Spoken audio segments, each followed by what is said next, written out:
It is necessary for the recording of sound to convert the sound waves to corresponding changes in light. The sound waves produced by my voice are transmitted through the air to the microphone, where these sound waves are converted to changes in an electric current. These variations in the electric current are then amplified and used to control the light. This varying beam of light falling on the photoelectric cell produces variations in the electric current, which are directly proportional to the variations in the light beam. The sound track. As the varying electrical current in the photoelectric cell is small, a vacuum tube amplifier is required to increase it to the point where it will operate a loudspeaker. Soundtrack.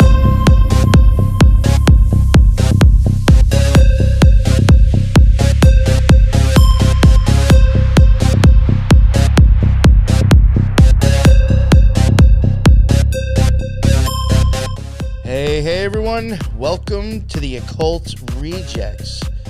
This week I'm very excited to have on a special guest, and I definitely think it's a special guest because it is also somebody that I have noticed that listens to my show and comments on my lives and leaves comments on my videos.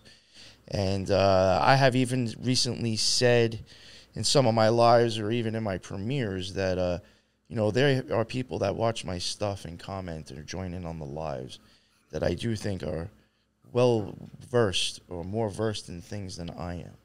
You know, like Slick Dissident, Lazarus, PK, the branch that I have on now. You know, I look forward to them contributing.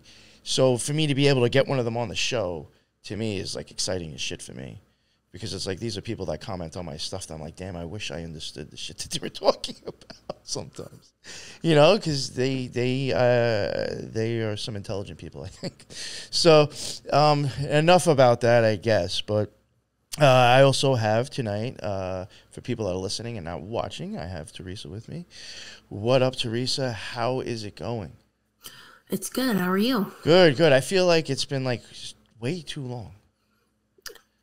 Right? It's been a while, yes. The summer is a slow recording time for me. Yes. Yeah. But then tomorrow I get to see you again, so we're recording That's for true. your show tomorrow. Yep. Excited for that. But yeah, it feels like it's been like, I don't know, probably like, what, 2-3 weeks maybe? Probably, yeah. I mean, I guess that's not really long, but I was, it's like almost every week for a while. It's definitely off our regular schedule, that's for sure. Yeah. Right. Thank you very much for joining me tonight, again, as usual. Just in case somebody's listening to the Occult Rejects for the first time and don't know who you are, let everybody know what your deal is, please.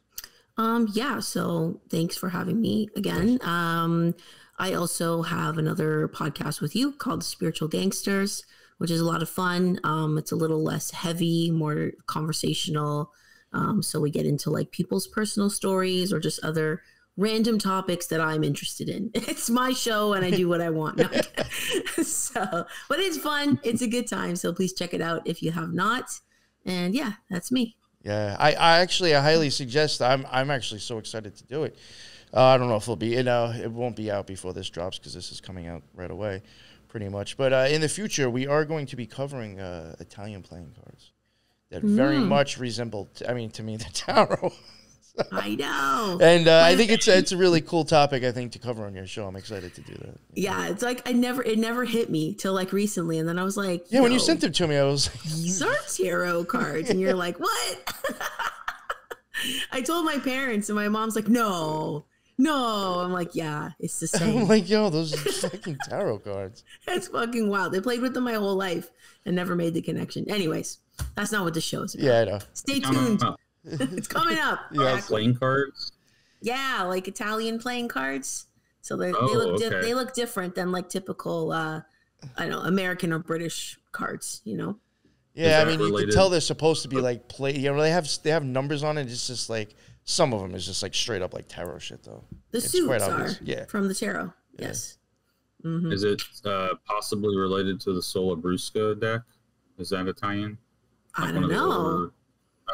There's in my research so far, I came across the Visconti deck, and that's a whole that's a rabbit hole. I was like, what? Sounds like a pastry.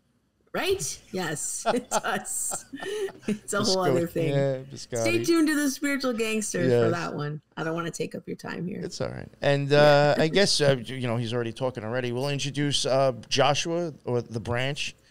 Why don't you let everybody know who you are, what your deal is, and anything that you would like to plug. So. Well, my name's Joshua, and I've been part of the online community for a while now, especially since 2016. I personally feel like we're experiencing the apocalypse. So since that time, I've been trying to make an effort to, share the gospel with people and talk about the occults and different sorts of topics and whatever I'm led to discuss, and just chewing the fat with people and growing together. I definitely think that you have some good stuff to share. I'll fit right in here with the Occult Rejects. Oh, hell yeah. I'm just Perfect. a left-handed stepchild, after all. That's great. Thank you so much. Before we do get into it, and I'm not cutting you off, you can still go on. Is there anything you want to plug, at least of any work that you might want to plug or whatever? I did do several shows with my old partner online, called the Solomon Report. So if you want to check out some of our older stuff,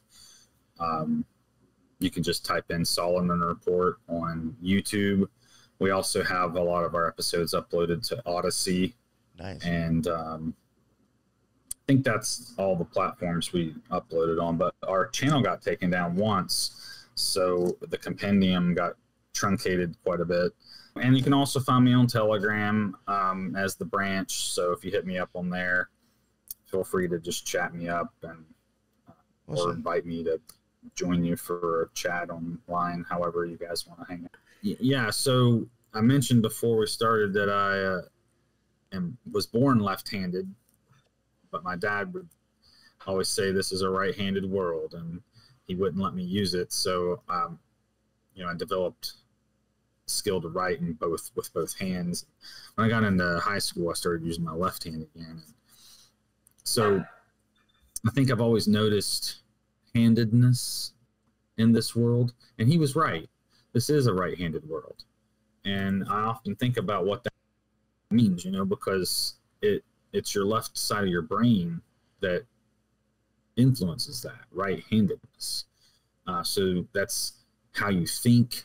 A lot of personality traits and things like that are governed by, and one side of your brain is bigger than the other. So I've often wondered, growing up, how it affected me to be both-handedness. Yeah. And Sure. to be ambidextrous. And so I do think that it's made me a little bit clumsy sometimes, which is a little counterintuitive. You think maybe you'd be more dexterous. But it did kind of help me see, as I got older in the occult and stuff, for instance, there's a lot of left hand stuff that gets talked about. So I'd always be kind of intrigued by that. What makes something left hand? That's kind of silly. And then I began reading it and understanding, even though I didn't agree with a lot of the stuff or whatever, I understood it. And so sometimes I would, research something just so that I could digest it and understand it, but I wouldn't practice it, And so over time, I developed quite an understanding of the right-hand path is kind of the one we all take for granted, go to church and just try to live a good life, that sort of thing. And you're saved under the blood of salvation, and so on and so forth. And then in the left hand is the severe path, which incorporates suffering, radical empiricism, experience, these sorts of things. And that all seems to fall under the left-hand path. Mm. So I was kind of just taking my own experience through life into these different topics. And I realized that that's also how our brain works, is this antagonistic structure, which is also how AI works. It processes against itself.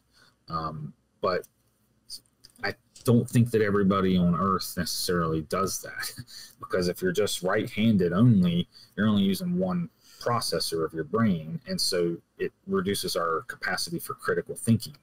And so I began to really appreciate being ambidextrous, I guess, because I thought, well, maybe that helps me be a better critical thinker or something, and compare and contrast things. So when I got into like studying Hermeticism and things like that, and learning that there were these Hermetic laws, you know, maxims and axioms, and duality and things like that, I began to understand, like, oh, you know, the left and right hand path are kind of encapsulated in this as well. So yeah, if we could just spend some time talking about that, I think it would be beneficial, because we could kind of drift into the topic of the Shin with this as well, which is we've all heard the word,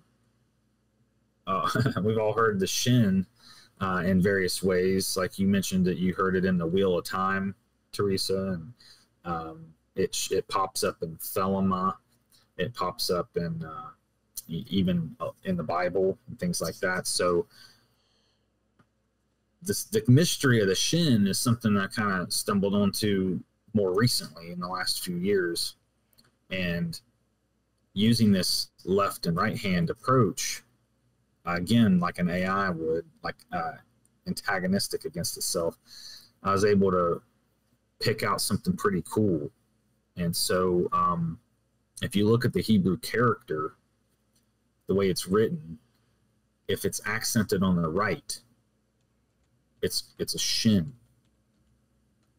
But then if the accent's on the left, it's pronounced Sin without the H. That's so interesting. And so the left-hand path, in essence, is the path of sin.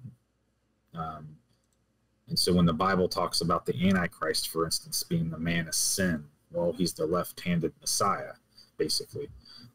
He's without the Shin. He only has the sin. So his name would be something that didn't have a sh sound in it, in other words.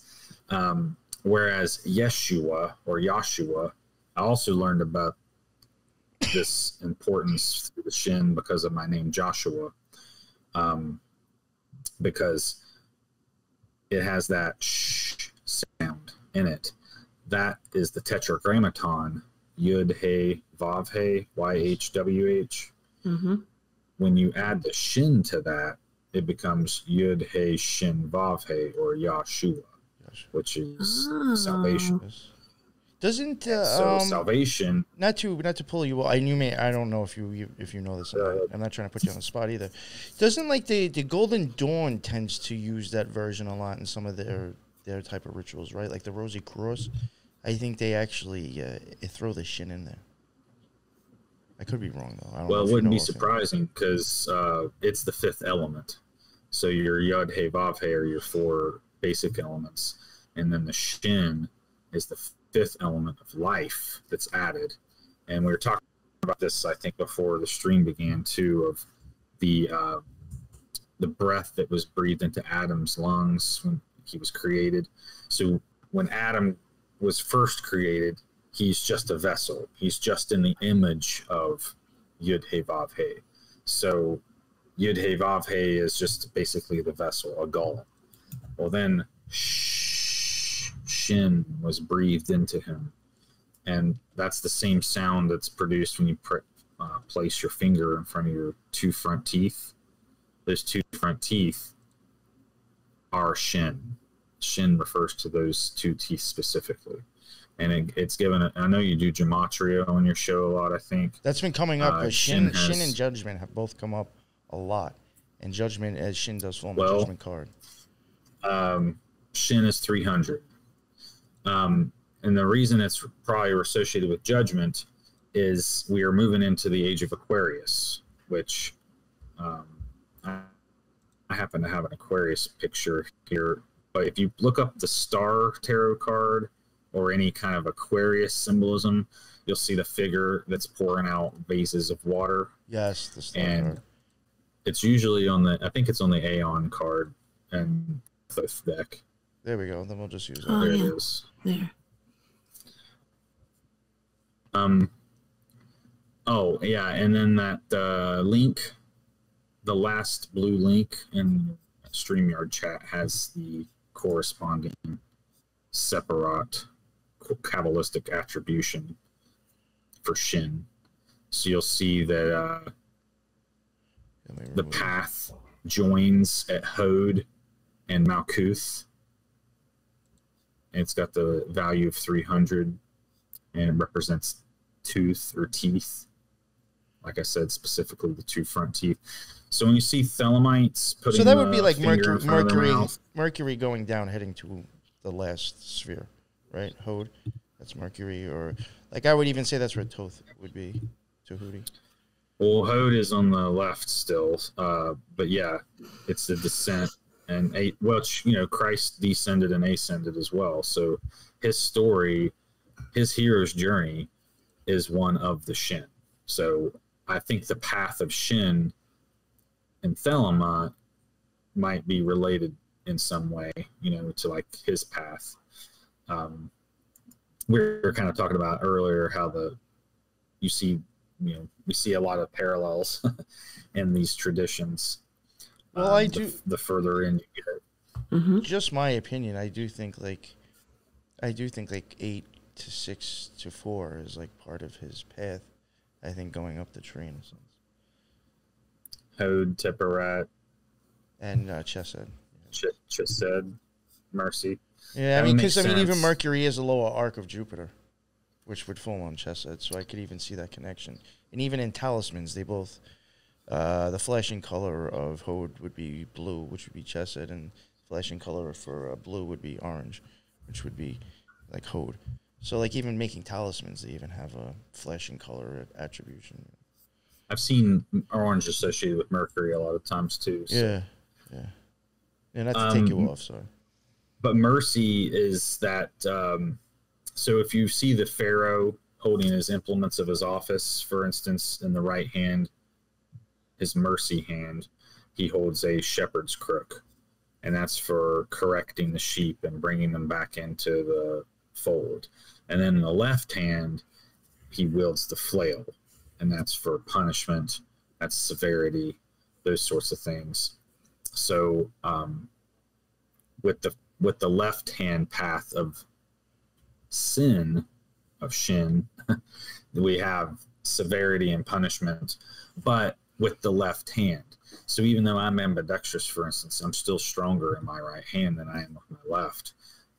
I don't know why. I think it's just because the right hand is designed to be stronger. It could have something to do with the spin of the galaxy.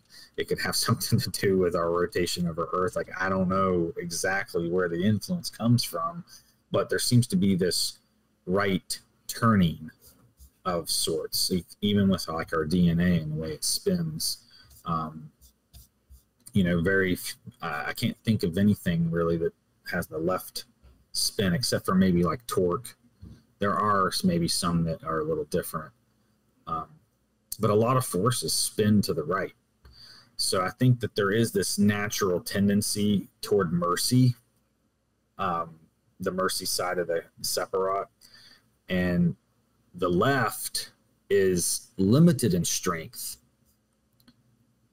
So for instance, if destruction and severity were with the right hand, then it would be utter and complete.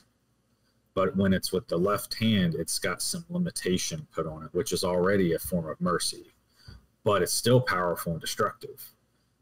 But the right hand being associated with mercy, it's able to overpower the left influence. And so this is where we get the aspect of like rapture, taking people out while destroying with the left, saving with the right. Both these aspects of God at play, the left hand and the right hand. So like your angels that are associated with the quillipot, or the husks of the quillipot, those are the ones that are, usually associated with destruction, leading people into destruction through their vices and sins and things like that. Now, I think that both angels have the capacity for destruction, regardless of which side of the tree they're on. But, I just think that they tend to get that association because a lot of the angels that fell came from high orders of Sephiroth. You know, so that you had seraphim which fell, there were cherubim that fell. So I mean, they fell from every order. So I see in a lot of ways the Quillipot being a reflection of the Sephiroth in that way too, is that they kind of ordered themselves naturally how they were ordered in heaven, except they're reversed. You know, so that makes sense. I get that. They have their, or at least in even just in an energetic aspect. You know what I'm saying? I could see that. Well, it's what they knew, and it's a truth type thing too, I think, where oftentimes in the occult or in blatantly satanic things, it's like they very rarely make up their own symbols. They almost always take an existing symbol and pervert it, make it imperfect or something to like to divert the energy a different way or something like that. And I think if you kind of look at that with the Quillipot Sephiroth tree as an example, when looking at a symbol and how it's been corrupted or perverted, you can kind of see like, oh, they're trying to change the path on the tree or something like that, you know. See, I've even thought that, influence. I've thought stuff like that with like with the stuff that you've seen me kind of doing recently, but like not so much really on that whole crimes case, but like, you know, on certain things like, you know, with Elon Musk. I know I did the live, it hasn't dropped yet, and I'll end up doing, I think, a part 2, but like there was like stuff with him, like a lot of his companies, you probably haven't seen it because I did a live, I didn't drop it actually as a regular episode.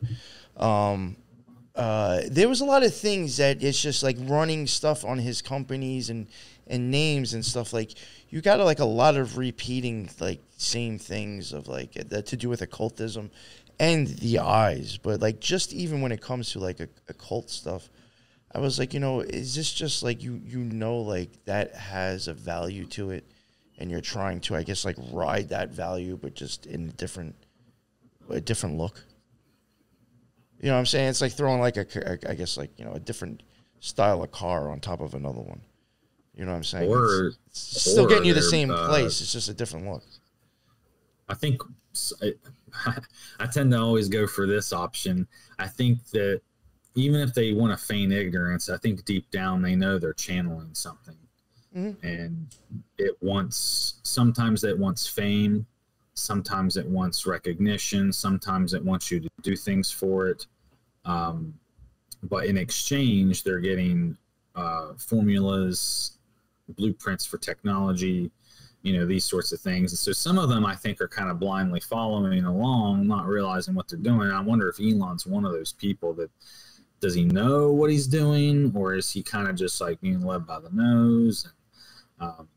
Because once in a while he'll surprise you by acting like a little bit conservative or something. See, now like something like this, like recently, I forgot the name of it. I wish I had it in front of me.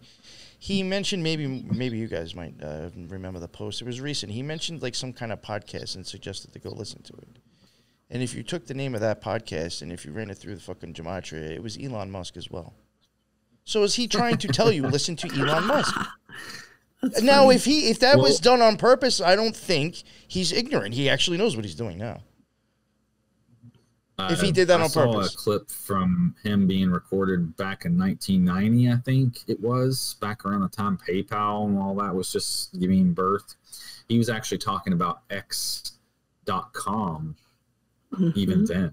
Probably 99, I think. Around this has been part of a long-standing vision of his to create this platform for one-stop shop everything. And I heard somebody use the quote the other day. I don't know if this was actually X saying this or if this was just a clever quip of their own, but they said X, you can do everything on it and nothing without it. So I think that's kind of what they're moving to, is like, if you don't move on to this digital platform where you have a social credit score, your biometrics are uploaded, you're using the cryptocurrency. I mean, this is the mark of the beast. Yeah, I was going to say, like, that sounds like the mark to me. Right? So I kind of feel like it's all being prepared. And somebody shared this on a social media. I can't remember what platform it was or who it was, but they the mark of the beast was Telegram. Yeah, somebody in the Weaving Spiders chat. So it was the Tet, Hebrew letter Tet, is sometimes represented as a circle with an X in it. And so there's another X. And that's supposed to be a symbol for the Antichrist by some think that. Oh, Jupiter looks like that. The Jupiter sigil, too, is as an X in a circle.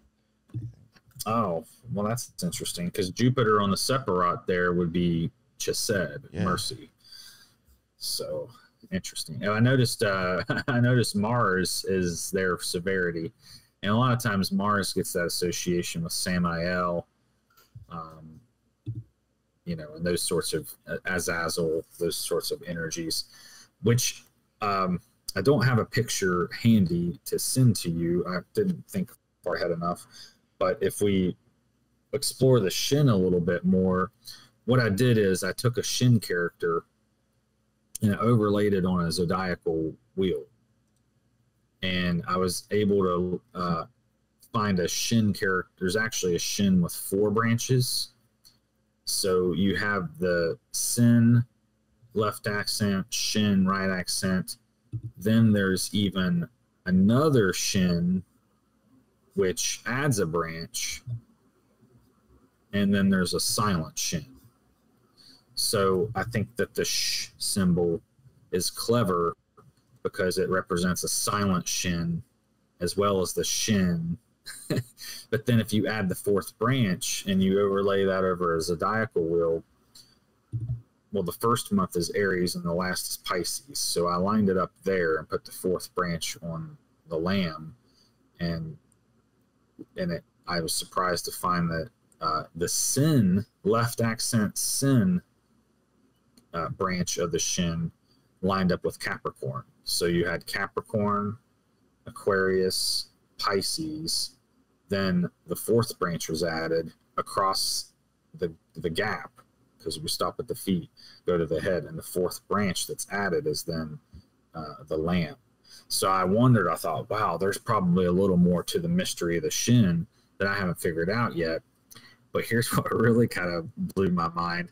So you got the silent Shin, right? And then the 4th branch adding for the lamb. I wondered if that's a connection to the silence of the lambs. Yeah. Because you got the silent Shin and the lamb and everything added there. And I thought, whoa. Damn. Well, and Capricorn is the goat, right? Correct. Sea goat. Yeah, and then like in the Bible, there's that passage about when separating the sheep from the goats, and the goats are associated with the left as well. Yes, with the accent to the left. That's weird. Well, there's also a ritual in September, the 7th month, called Yom Kippur. Yeah, and this is the Day of Atonement, or what's known as Judgment Day, and that's when they would send the goat out into the wilderness as a sin offering, right? As a sin offering to Azazel. Yes. Yeah. And so they would take red yarn, and they would put it on the horns of the goat, and then they would confess the sins of Israel onto the forehead, and then send them out into the wilderness. So yeah, that would be the sin. The left accent kind of embodied there in that goat. And so it would die for the sins of the community as a scapegoat, the way Christ did. And then there was a second goat that was the Lord's goat, and that was for the priest himself. So the priest did one, and then there was one for the community. It's 2 separate goats, but both function in a similar way. But what I thought was so interesting was that the Shin can line up like that. And if we go, because we'll be talking about some Egyptian stuff as we explore the Thelema stuff here in a minute. What I think is so remarkable about that is there was nothing but the abyss, the watery abyss. That's the same in the Genesis account. It's the same in the Egyptian account. And there was nothing but water, and then all of a sudden we got earth. Well, the first portion of land, that was the first altar as well, a upon which the lamb was slain. So we're talking about the silence of the lambs here. I think it's going back to the very first act of creation, when there was nothing but darkness and water, and then we get this mound come up out of the earth, or out of the water rather, and upon that is slain the lamb. And you got witnesses, silent witnesses to that. But who are the witnesses? So maybe the sun and the moon. I wonder. And so you get into masonry, they talk about the three great lights in masonry, and they sit at the center of the room on the altar. So I often wonder if maybe, because the logos is the lamb, right, that was slain, and that's what you'll find on the altar. The Bible, square, and compass. And it represents the sun, the moon, and the word of God. So in a way, the word was slain at the foundation of the earth. So this is in a way like the oldest story ever told, the story of the Shin. But it's also part of it silent at the same time. So I think there's a lot packed in there with the Shin. So now that you guys have heard it, have you ever if you find parts of it that relate to you in your own life, please be sure to share it with me in the future. Have you ever wondered if, because like you said, this is like tooth, correct? I mean, that's what. Yes, tooth. Yeah, I even have that like on the site that I was looking at it earlier. I mean, I've often thought with tooth, like, could that even help attribute to speech? I mean, it helps you eat. I mean, it is kind of Correct. like, it does like cause a lot of chaos and change. Well, and think about this too. So the gospel of salvation, I like to refer to Jesus as salvation because that's what his name means. And the Greek, Jesus is the Greek, kind of lose the meaning there a little bit. So salvation is the milk of the gospel, is salvation. So whenever you're born again, you're a child, you're a little baby, right? And so you're born again on the milk of the gospel. And then what happens when you drink milk as a baby? You grow teeth, you grow shin. So as you accumulate the gospel and you begin to get teeth that you can then chew the Torah with. So then you go back and study the Torah. And this is what kind of upsets me sometimes about Christians, is they don't ever want to go back and look at the Old Testament. They just are satisfied with the gospel, and that's fine and well.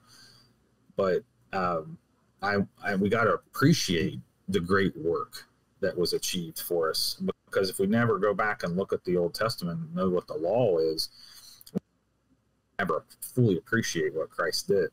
So I think for that reason, we should at least know. And now whether or not you follow it is a totally different thing. Valid argument. Okay, we don't have to and we can't, but that doesn't mean you shouldn't learn about it.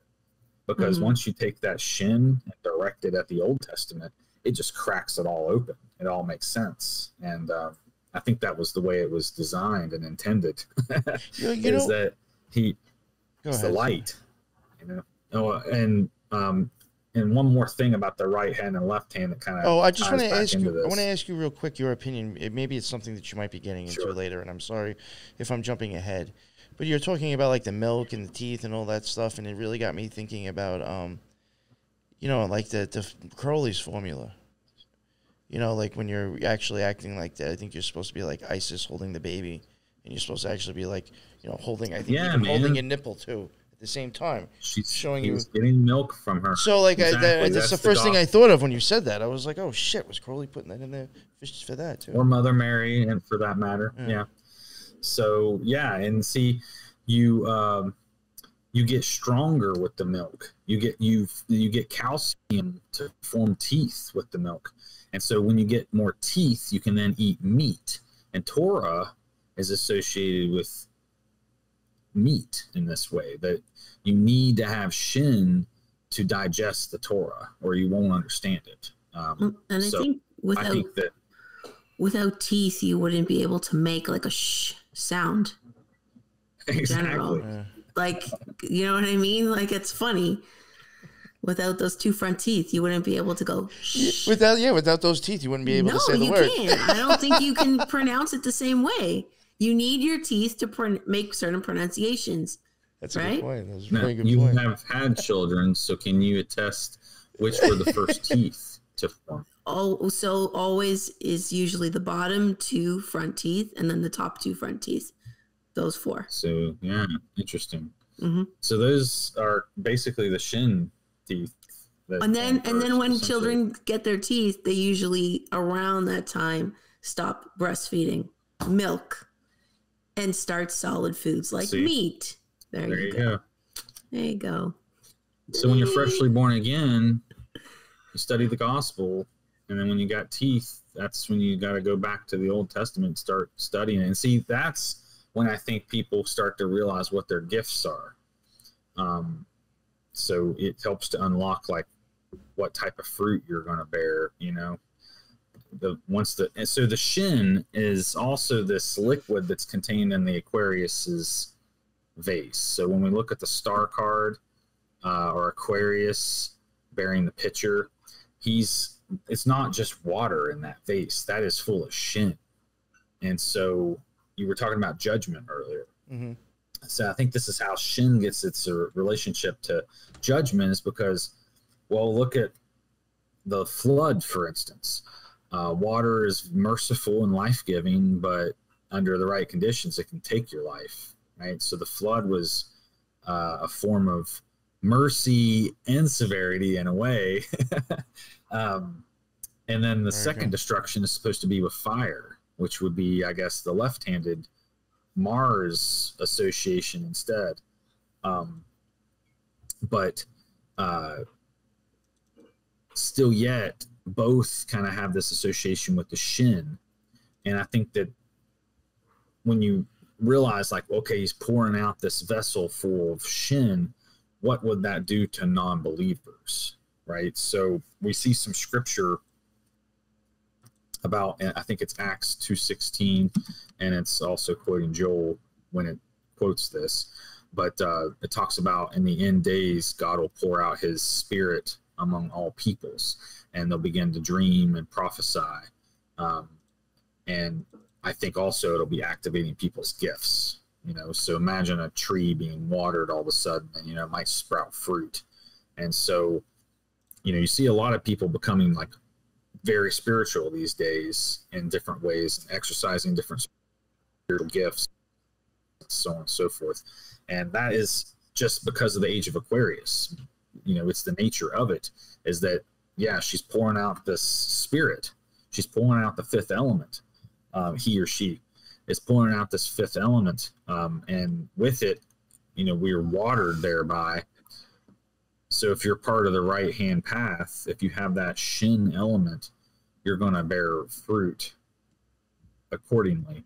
But if you're left-handed, you know, that Shin might burn or give judgment or something like that. So I kind of see it in that way, that as this quintessential ether is being poured out on the earth, you know, there's probably a lot of people having dreams, very prophetic type dreams, or synchronicities, or, you know, having experiences within the body of Christ of developing new talents and things like that.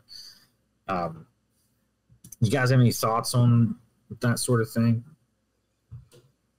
The star in general is also associated with hope, I think, with this card. Yeah, I just pulled it up because you mentioned it before. So the star in this case, when we're talking about pouring out the waters, the star that's prominent in Aquarius is Fomalhaut, which is in the foot. And also the southern fish there is at the foot of Aquarius. And what I think is really interesting about this is that do you guys know which body part is associated with Aquarius? I'm going to guess the foot. Close. Just because you said that. The ankle. It's the Shin.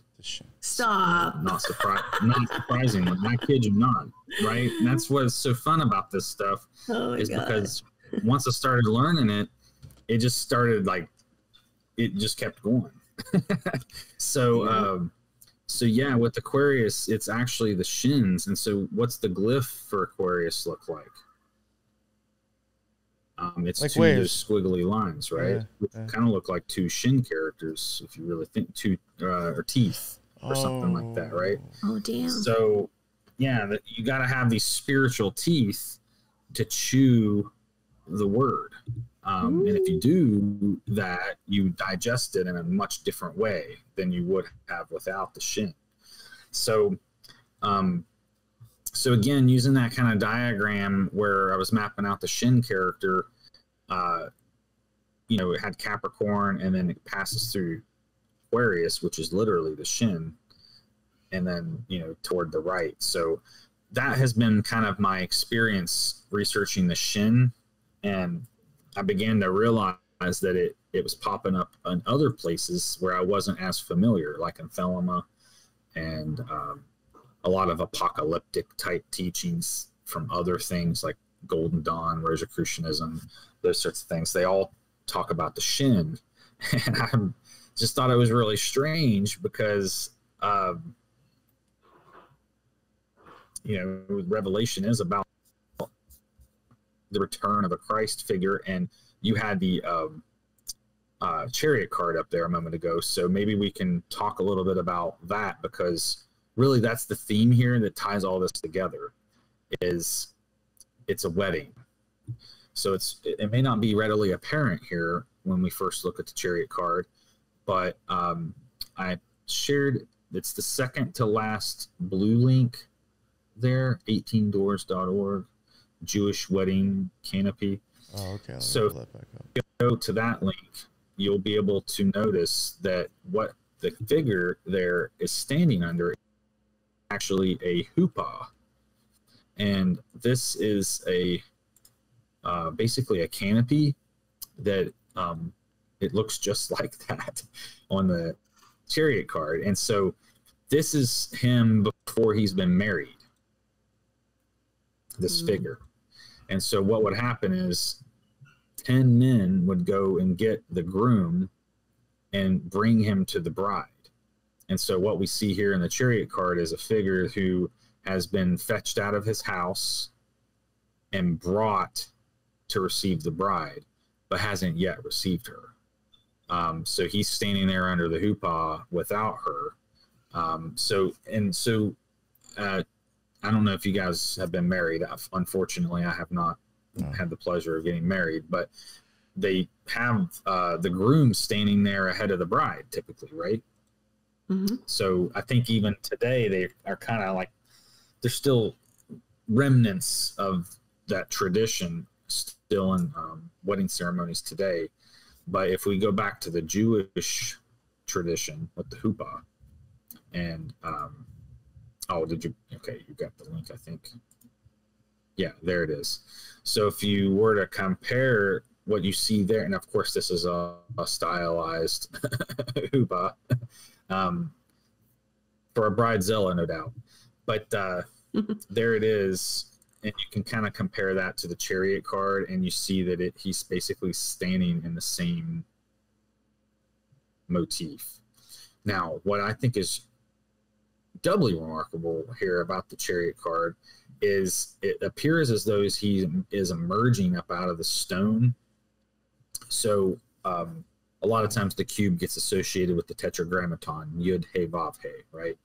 So if you take the cube and the hypercube and you unfold the hypercube, you get a cross, which is the Yud He Shin Vav He. So what we also see here with the Chariot card is the Yud He Shin Vav He. He's basically in this process of unfolding or being folded, perhaps. And so, yeah, there we go. We got the four holy creatures, the Yud He Vav He. So he represents the Shin. Now here he's got his legs, but often he doesn't have his legs. So the example I'm using now would be based on like the AE weight deck, for instance. But so in that case, you only see from Aries, the head, to around the time of Virgo or Scorpio. which is the generative organs. So again, you kind of only have that period of time with the feast days with him above the cube. And then everything below is absorbed into the cube. So that would be Sagittarius, Capricorn, Aquarius, and Pisces. And if you shared it's this one, the hermetic.com, Dionysius, March 20th. That link has a good picture of Abraxas on it. And he's got the serpentine legs. So anytime that you're seeing a figure and he's got those like snake legs or fish legs, or in some cases Pisces, two fish, very much representing like that entity's ability to traverse the chthonic realms or the quillipod. And so these serpent legs would be like, okay, so from Sagittarius till Pisces is like the winter time, this time of death. This is not the time that's included in the feast days. It's like below the sagittal plane of the ecliptic or something like that, which is probably why we call it fall. This is the part that's associated with the fall of man, if you will. So I think that the Chariot card is pretty loaded in that respect. And if you look at top, even in this card here, I think the armor is kind of representing a star canopy a little bit. But in the AE weight version, it does a little bit better job, I think, of kind of showing the starry canopy, which if you look at the Aeon card, we had it up a little bit earlier. Nuit is the starry sky is bent over top. So in that much the same way, you can kind of look at this as very much like a Nuit symbolism as well, like the starry sky. Yeah, exactly. And this might be a good way to say, what's the image there in the front? What is he doing with his finger and his lips? Sign of silence. That's the Shin right there. Yeah. Yeah. So see how subtly this is all encoded in here? It's so wild. And then he's even got the Shin down here at the bottom. So yeah, this is pretty interesting when you really start to unpack it. And of course, there you got your two X's. We're just talking about Elon Musk and his X thing. So, you know, when you really, it's easy to like think you're crazy, but like I don't think we are. I think we're just seeing it, you know, as it's happening. X marks the spot. There in the background, you see Horus, right? Mm-hmm. So this might be a good, right? Now, X is also a symbol for Christ. It's like a sideways cross, and it was a very, very popular symbol for Christ back in the day. So, you know, in that way, I think it's kind of a hat tip again to the Shin, because he is, I mean, after all, his name is Shin, essentially. Shin is where he gets his name from, salvation. So it's a pretty hard connection there, I think. And there's a beer called Dos Equis as well. Oh, I know that. Yeah. Dos Equis, yeah. Pretty tasty, I think. But yeah, so this might be a good way to segue into the Aeon, that, you know, as far as Thelema is concerned. Again, I'm not a student of Thelema. I just kind of study it as a hobby a little bit because I've noticed some similarities. But so I don't want to offend anybody that's listening if I don't get this stuff right. But as far as an outsider looking in, I've been able to glean what I think is pretty interesting. So I want to share it. And they talk about the Aeon in the same way that I think a lot of people would think about the age of Aquarius, is the ushering in of this new age, this new influence. And so if we look at the star that's associated with Aquarius, it's Fomalhaut in the heel. And but of course, Horus has his own associations with other things. So like Sirius, the dog star, etc. But let me see. you had the Chariot card up there earlier, and it had a little crab up top. I just forgot to mention that I would also associate this time of year with the Chariot, because we just passed the keystone of the Royal Archway of Heaven, and so that would have been like the highest point in the sky for the sun. And if you look down there, the Chariot, is that the Chet Hebrew? I think it is. And so Chet, I think, is C, which represents an enclosure. Yeah, it's more specifically Chet, a field, a fence. Yeah.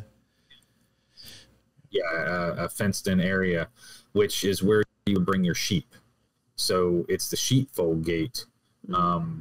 It doesn't usually get that association because it's like ancient Hebrew type association. But Chet being assigned here shows me that they really were doing their homework when they created this Chariot card.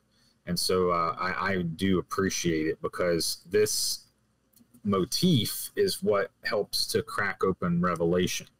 And because it's after the gathering of the sheep into the sheepfold gate, we then have a marriage occur. Well, what's the marriage between? It's this character at the gate of the sheepfold gate. Christ says that he is at the door. Well, the door of what? He's at the door of the sheepfold gate. So this Shin character is the head to the body that he takes as a bride. So the bride of Christ is the body of Christ. So what's a body without a head? Well, so when the head joins the body in matrimony, this is where this huppah really comes into being here, because here he is standing, waiting to receive his bride. So here we have Shin waiting to receive the body. I've often kind of wondered when it comes to tarot, and I've even thought it with, especially the other Chariot card, really. I've thought it with that because he doesn't look like he's actually in something. He's standing, or it looks like he is, or whatever. He's not going anywhere. With some cards like that and a few other ones that have it's male cards, I have often wondered, is that you kind of like what you were saying, marrying? With me attributing some of these tarot cards to the eye, I have often thought, are we seeing the energy of the light kind of marrying or going, it's going to travel through form, the feminine form of what your eyeball is even made out of. So now instead of it going out, it's like the light is now working with the actual physical part of your eye to go back into your head. They are working together now, but in a different way. So I have wondered, is that being shown like energy in the feminine form coming together in change? Something like that. You could be on something, because I know color blindness is more popular in, I think, men and women, perhaps. It's kind of like even like the Q, the pull and the hole. There's always a 1 and a 0. The energy, the male and the female. I think we're seeing that. We have rods and cones. Yes, exactly. Yeah, that's what I was. Yeah. Cones do the color, and rods do the shades. I think of black or shadows. Yeah, more of like grayness and black and kind of black and gray, and the cones do the colors and stuff. You have red, blue, and green ones in your eyes. Well, and you have wheels here on this Chariot, which is not always present on a lot of the Chariot cards I've seen. So again, Tet, even though that's a lot of times a snake, like the Ouroboros symbol, Tet essentially, a snake wrapped around itself. But it's also sometimes a wheel. Even this card, like when I had covered it in the tarot series, I thought this was heavily actually with the eye, because like that's even the way the eyeball kind of the pupil will screw closed, and your eyes are yoked, and so are those wheels right now. As of right now, they're yoked. They both have to go in the same direction because of the way that thing's built. You know what I'm saying? Well, even like, what is he holding in the middle there? A shield? What is that? Your fucking iris. Looks like an eyeball right now to me. Well, I've never noticed this until now. There's something on the sides. Can you zoom in a little bit, maybe? Yeah. there's like stuff on the sides there too. So Which on the top? I wasn't sure if that would be it. Like on the sides of the orb. It's like it's. Oh, yeah, yes, these yes, swirls. yes. Oh, that's Yeah, I never interesting. noticed that till just now when we kept talking about it. I was like, wait a second, Mm. what are those? So I'm not really sure what to make of that. Usually when I see swirls like that, I think of horns, like an Aries type. Oh, well, symbol you or know what, something. though? You know what, though? If you were looking at the way that those things are going, those are actually unyoked. They're not going in the same direction. They're actually going like that instead of the wheels going like this. If you were to follow the direction of that swirl, they're actually going against each other, in my opinion. Yeah. You could argue, though, it's bringing them closer together, though. I don't know. Yeah, but they're Like the not way spinning in they're- the same direction anymore. It could. They're both spinning Yeah, in that's different directions. They're not the same as those wheels on the side. They're going in the same direction. And is it a crab on his head with for the cancer Yes. to go with the cancer symbol? Yeah. I figured. See, I've even This would thought be that's the optic nerve, actually, in my opinion. That's what I thought that was. During the first week of July, you would have the heliacal rising of Sirius, Mm-hmm. and this is a time which the Nile would flood, and Isis, of course, kind of has her associations there with the moon too. So I would wonder if maybe there's a bride aspect there with her in this card. Oh yeah, and there's that detail too. It says abracadabra across the top of the hoopah. Mm-hmm. Well, you were That's just a talking detail I about didn't notice until we with Mario. how are you just talking about, like, you know, being led into the gate, and it just reminded me of like the cancer thing too. Exactly. It is the enclosure. And so the temple to Yahweh was destroyed twice on the same exact day, about 400 or 500 years apart. So there's a day known as the 15th of Av. Av means, in Hebrew, means father. So on the 15th of Father, the temple was destroyed twice. And so there's this parable of the fig tree that Christ talks about judgment coming upon the land, and the temple makes this reference towards summertime, which is the time we're in now.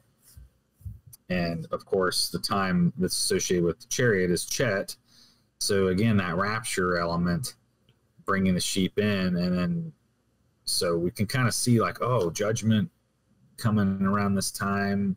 We got the gathering of the sheep at this time, and then also marriages take place after that time. When you find all those same themes in Revelation, with the wedding of the Lamb, for instance. So arguably, we could say that this figure here, the Chariot card, is the Lamb of Revelation as well, perhaps. I mean, it would fit that same archetype. On the right-hand path. Now, your left-hand version of that would be Samael and Lilith, your 1 and 7. On the Quillipot is Samael at the first husk, Lilith at the 7th. By contrast, it would be salvation. Your right hand and left hand messiahs, essentially, your Antichrist Christ. So when we see Crowley calling himself the beast and these sorts of things, I think he was really trying to embody Samael, or this emanation of the left-handed Messiah, which is a beast type figure. And if you go to Daniel chapter 4, I think it is, it could be chapter 2 or chapter 4, one of the two. Nebuchadnezzar is a king of the world, again, like an Antichrist type figure. But he's made a beast for 7 years. He has to eat grass, things like that. His hair and nails get really long, and he's made a beast until he recognizes God's authority.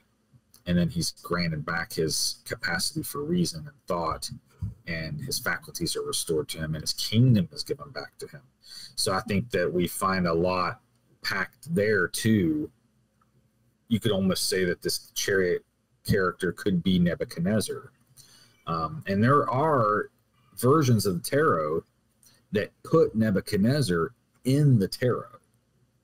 Really? In fact, he's in quite a few cards. I think it's in the Sola Brusca deck, actually. So you can find him depicted below the dragon, like receiving his authority from the dragon, things like that. So when we look at Revelation, there's the Antichrist figure, but then there's also the Lamb, and there's a wedding. So who's this? You know, the Antichrist figure can be associated too with a lion. So after Cancer, we move into Leo. So even though we would normally not associate Leo with a negative energy, normally I think we would associate it with a very positive energy. But if you think about the order in which we're going around the zodiac, you do have lions outside the sheepfold gate, right? It's only safe in that chet, in that gate. Outside that gate, you got lions, bears, wolves, all sorts of creatures trying to get in after your sheep. So I kind of see Leo almost as a representation of possibly a not so good thing. In 2 Peter chapter 5, 8 through 9, we're warned that our adversary, the devil, prowls around as a hungry lion seeking whom he may devour. So there we kind of get that imagery of a lion not being such a good thing, but in fact being the adversary. So hanging out outside the gate of the sheepfold. So I kind of see this time still kind of being in line with like that judgment aspect and this marriage aspect. Like, of course, we just had a tornado here in West Virginia yesterday, so I don't know if it's a good time for a wedding. But if you were in the eye of the storm, Paul, then it would be calm, right? Mm-hmm. You could have a wedding in the eye of the storm. That's true. Shit. The eye. But so, you know, that's a lot with the Chariot card. I just think that it's very much a marriage type ritual with the hoopah. And we can kind of move on to, let's see, I had another link here. Oh, yeah, the Astrum Argentum, or,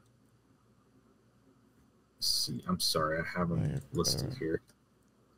The Hermetic.com or the Astrum Argentum. Either one of those will work. Now, Astrum Argentum means silver star, by the way. And so I think they're referring to Sirius in this regard as their silver star. And so that, again, would be the first week of July is when you're going to have your heliacal rising of Sirius.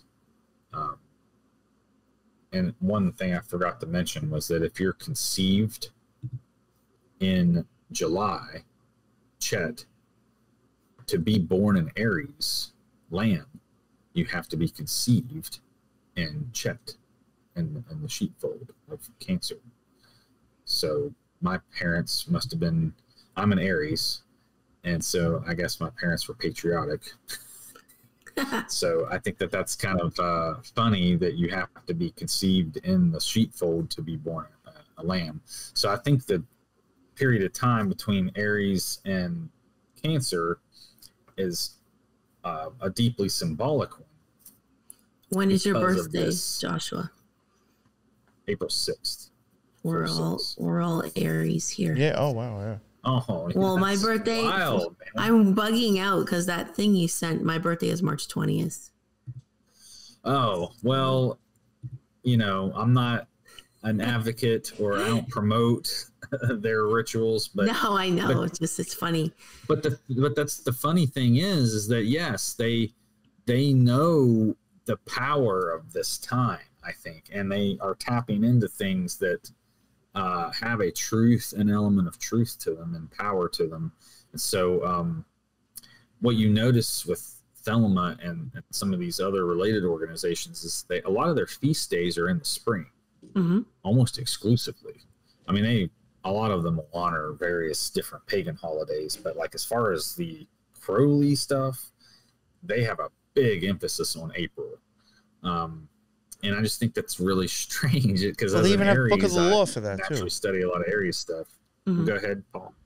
The Book of the Law was April 8th, 9th, and 10th. So, I mean, that's huge right Exactly. There. See? Yeah. And that's basically the feast days kind of came from that, like celebrating the completion of the Book of the Law, the reading of the Book of the Law. Oh, yeah, yeah. The places like the OTO, they'll do a thing every day, and afterwards you'll have food and shit. You know. Yeah, they definitely they do it up those 3 days. Well, and the feast days that we're supposed to be doing that actually are from the law or Leviticus do take place at the same time. And so your feasts of Passover, unleavened bread, and Feast of First Fruits, all leading up to Pentecost, which is 50-day count from Passover. So that happens typically around the time of Father's Day, you know, like Shavuot. It's just basically 50 days after Passover. So, and then some more time after that, you'll have your summer solstice, etc. But so, you know, they're starting here with the spring. So again, Pisces ends with the feet. Then you got this gap between the feet and the head.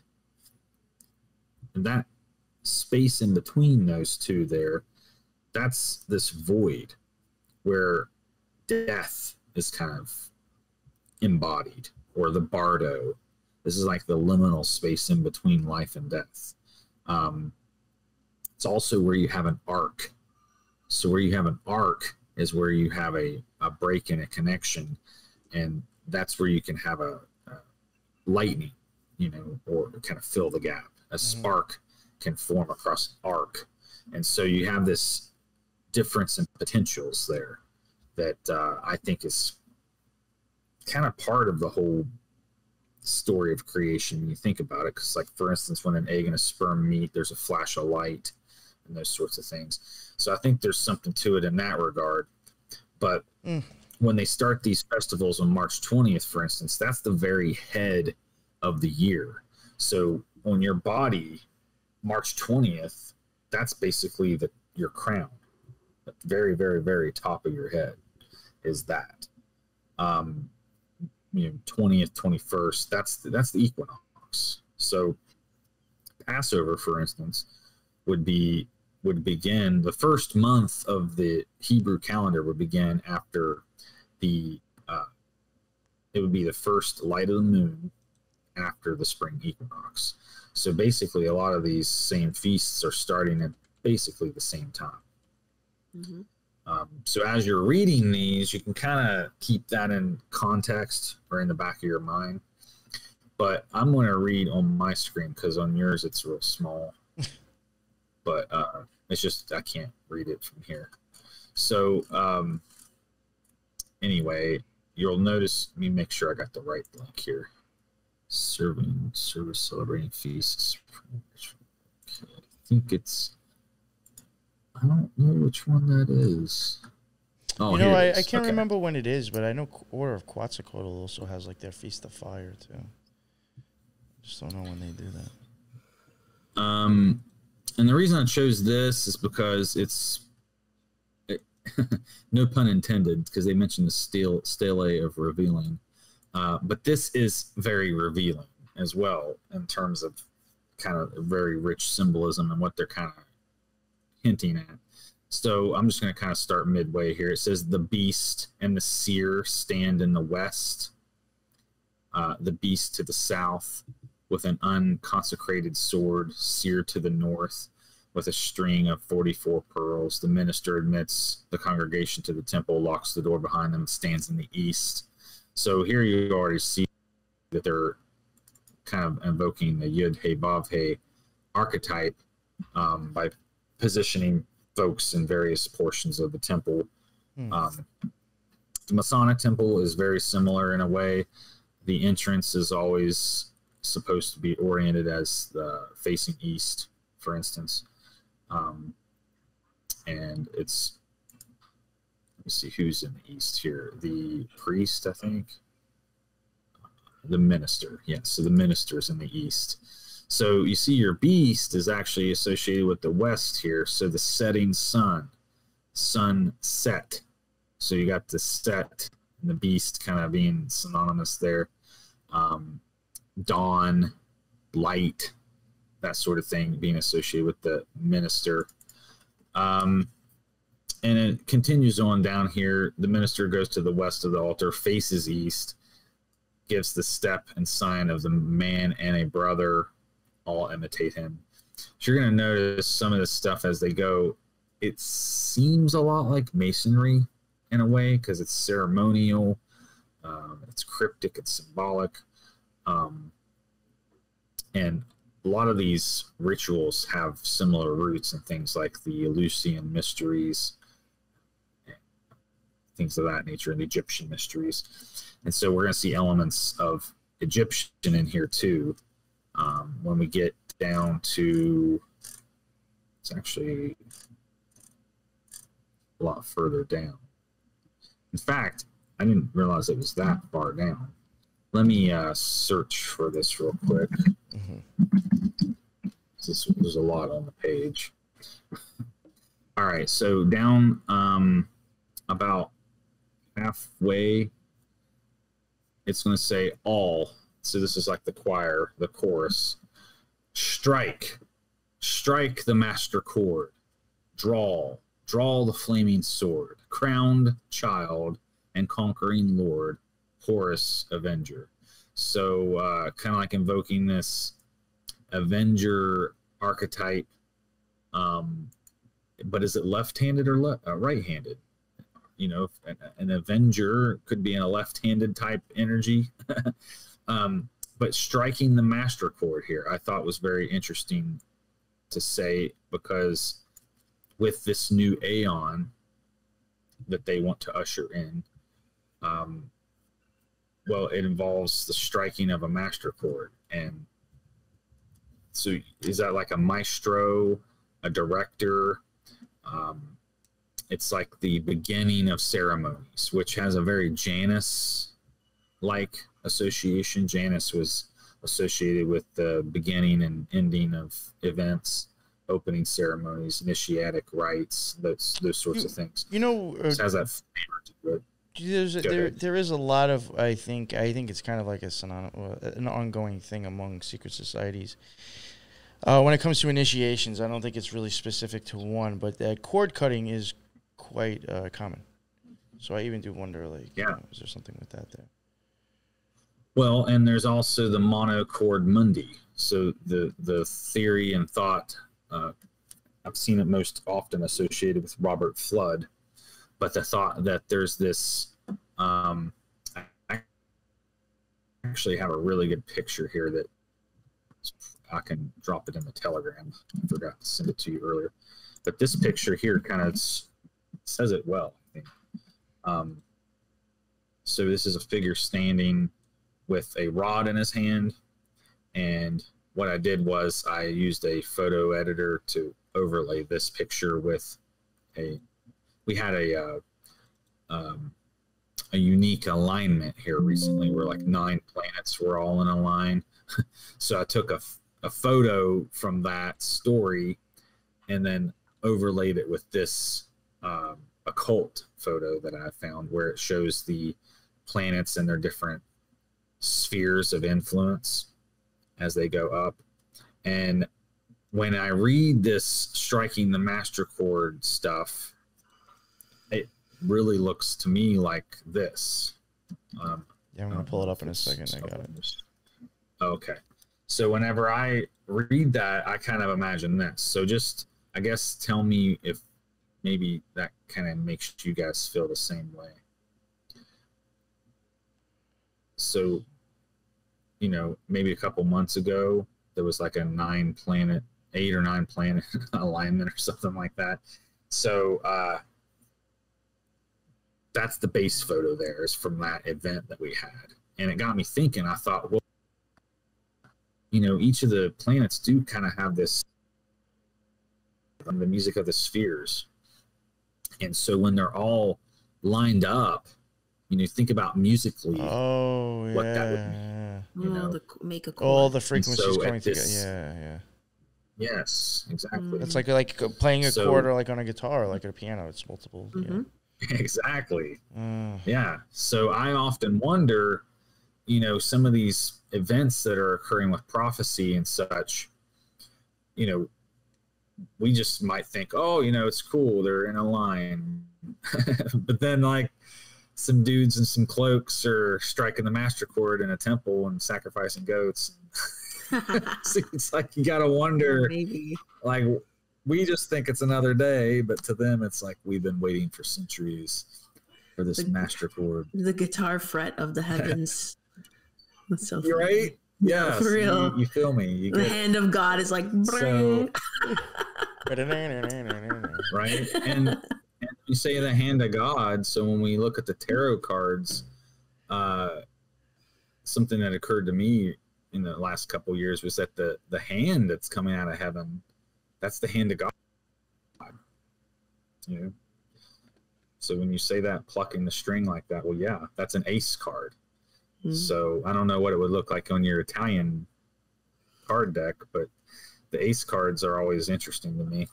Oh yes, in the Italian deck, they're very interesting. Yeah. Yo, see, that's why Jimi Hendrix. This is going to tie it back to Shin now. That's why Jimi Hendrix played the guitar with his teeth. Stop. It was all magic. Oh, and left-handed guitar. Yes. Oh my God, that's right. He's left-handed. Oh my God. He's bad. Yeah, you're right. He probably knew something about the Shin. Okay, totally random. He was playing the master chord with. Yo, he was saying silence but making a whole lot of noise at the same time. Also random. So my husband is Maltese. He speaks it fluently, and in the Maltese language, the letter X is pronounced sh, sh. I just found that weird. Oh, dude. Oh, for real. What a wild weed. Yeah, so like there's a place called Schlendi. It's Xlendi. Or like Charabanc means like a bus. It's like X. It's so crazy. I was like, yo, I think like Malta. See, you're already experiencing your own revelations. It's a mystical place, that those little islands. I'm telling you, there's something there, like with the heavens, and yeah, it's Nephilim there for sure. Very weird. The Maltese cross is Yud He Vav He. Nice Malta. But yeah, right. That's very true. And also, the Maltese cross is a top-down view of a pyramid as well. Yes, it is. That's right. If you were to pick it up by the middle, it would make a pyramid. Right? Mm-hmm. And it's at the apex of that pyramid. It's usually flat. So pyramids were mimicking that first mound of earth coming up out of the water so they're basically altars, which is kind of interesting when you consider the flood. Would the flood have went over the pyramids or not? I often wonder things like that. Oh yeah. Damn. And I know we're probably running up out of time, so I'll try to tie up a few things here. There was one topic there that I dropped in the chat, or the StreamYard chat, or the Telegram, one or the other. It was the side lock of youth. I figured if we're going to talk a little bit about Horus, we could throw in this extra detail here. Yes, I got it. Because it has that. Yeah, it has an association with Horus. And so I wonder, like, are we going to start to see ancient hair trends come back or something like that? Like, who knows? It'll be kind of funny if we start seeing things like this happen. You just got to get somebody in music. You got to get a rapper to do it, and everybody will start fucking doing it. Totally. Right? Just like that's all you need to do. But what I find so intriguing about this particular initiatic ritual is that this child lock. So basically, if an Egyptian child was born, they would never cut this particular part of their hair, and it would be allowed to grow. And then about the time they hit age 13 or so is when they would cut that lock, and they would be expected to be an adult after that.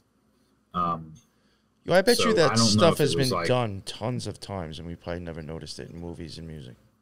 Oh, even in the 10 Commandments, I'm just thinking right now, like Ramses has that hairstyle. Yeah. Right. So, you know, pretty sure he was a child emperor, right? Yes. Right. I mean, he was raised up as a pharaoh. The side lock of youth, So youth also called Horus Lock, Prince's Lock. So, yeah.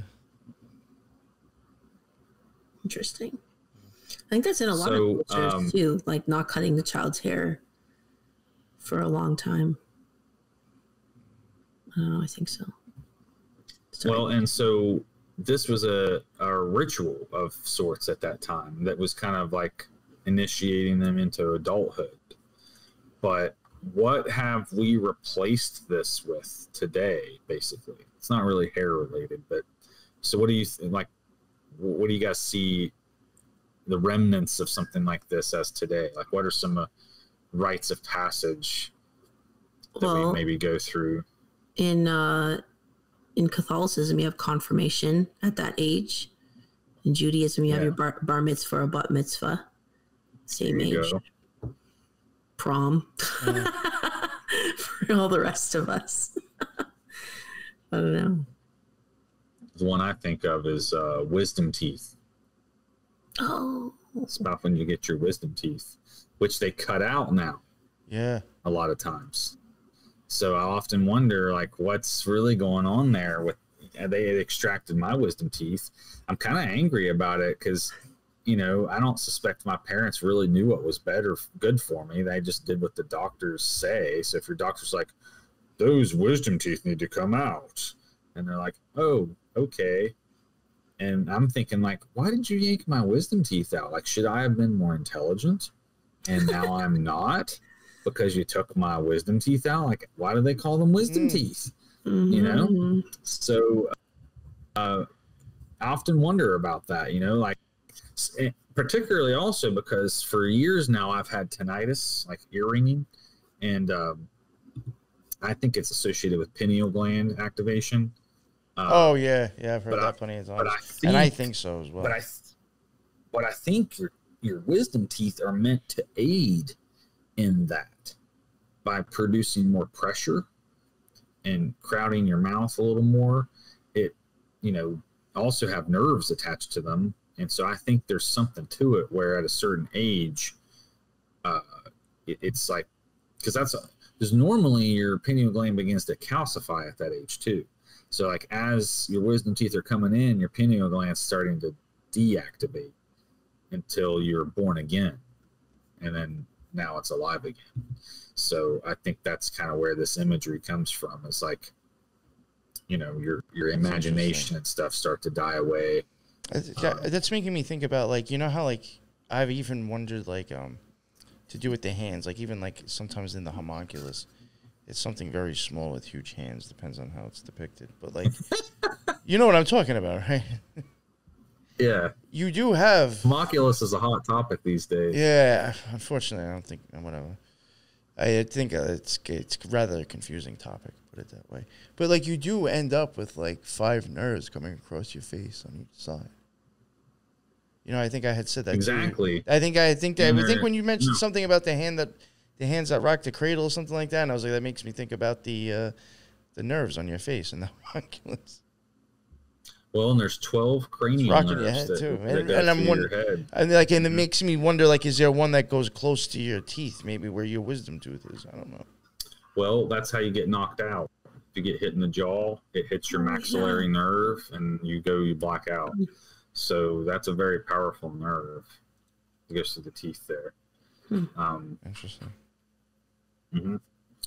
And so, you know, with this side lock of youth, I just wonder, you know, a lot of times I like to think about different cultures and the rites of passage that we have, and how, you know, they've kind of been stolen from us in a way. Like, we're supposed to be having these things occur, and now they're being replaced with hollow, mundane things like, well, you're getting your license. We're going to yank your wisdom teeth out. Which for me was my first encounter with narcotics. So a lot of people are being exposed to that sort of thing when maybe they never would, So pain is a lot of times part of rituals and things like that. So I sometimes wonder, are we being, I don't know what word to even use. It just feels like a hijacking of sorts, of like things that initiatic rituals that we should normally be going through at certain ages have become like mundane, I guess. Yeah. I know or what you mean. perverted in ways. But I think that's why, again, things like Thelema and Orthodox Christianity and these sorts of things, because they have ritual in them, I think they're kind of capturing that what humans are lacking these days naturally.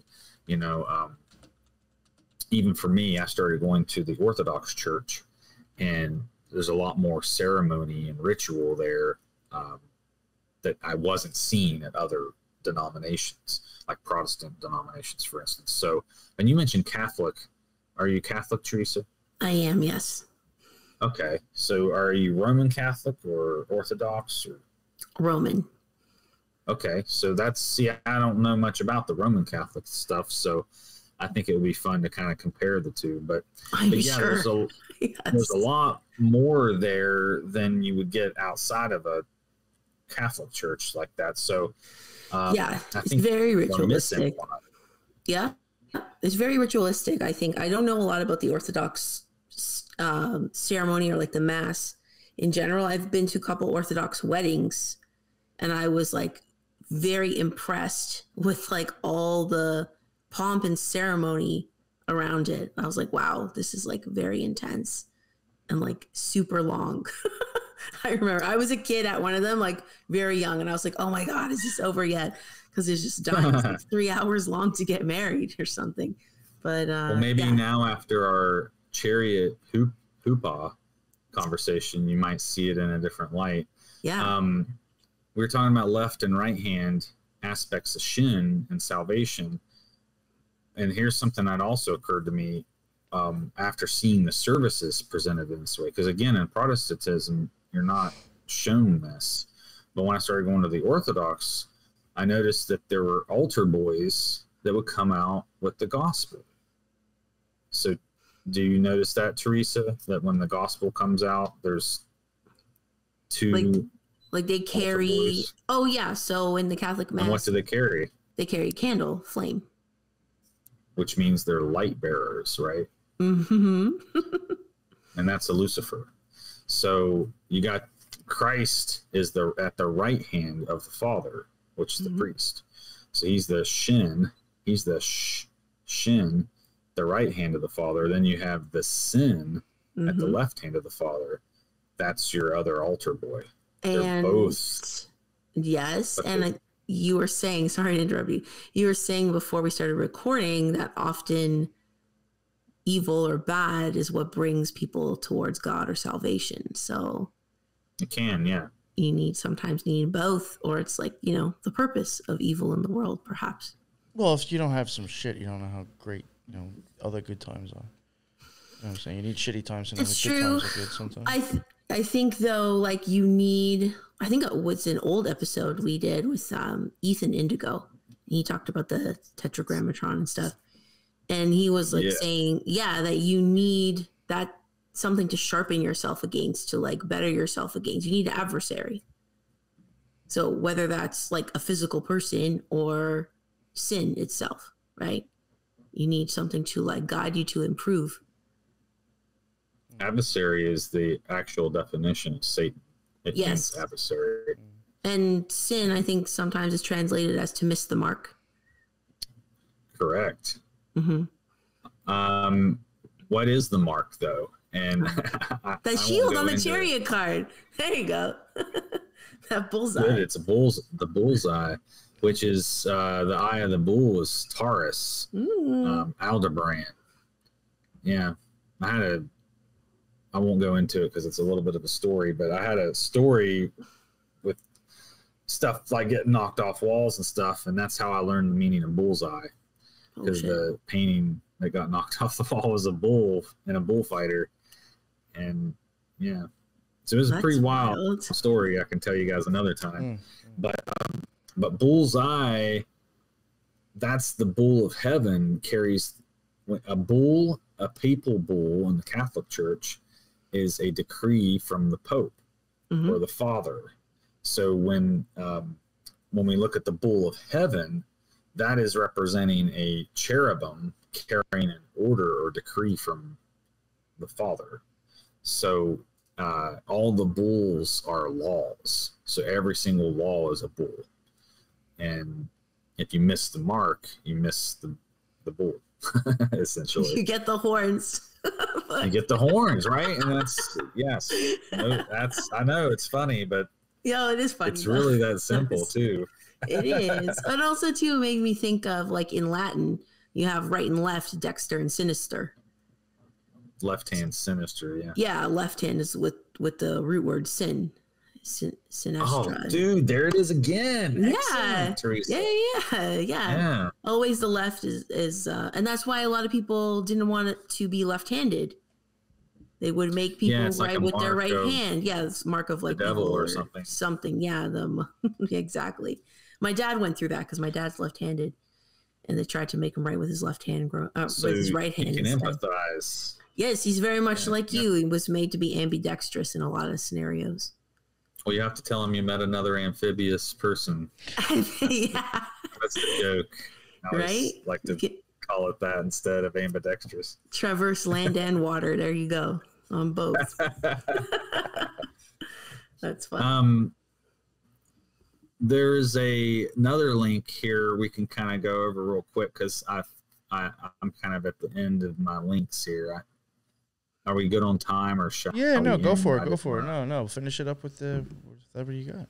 That's all right. Which one? The Blue Letter Bible? Yeah, let's go ahead and cover that Bible topic, Revelation 12 and Revelation 17. I got a picture of Revelation 12. It's kind of self-explanatory because it has some scripture on it. And then Revelation 17 is about the woman and the beast. So we kind of see in Revelation, there's we have the woman and the beast, and then we have the lamb and the body of Christ. So this one that you have we here, often see this link that I have, it has something to do with Odin on it. Is that the right one? Oh, yeah, we can talk about that. Oh, no. I'll go to the right one. Which one was it? I'm sorry. Whichever link you want me to pull up next. It's the same thing. The Odin one is related because in Hebrew, which is what I sent to you, it's there's a word in Hebrew, Odin, but in Hebrew it refers to birth pain or travail.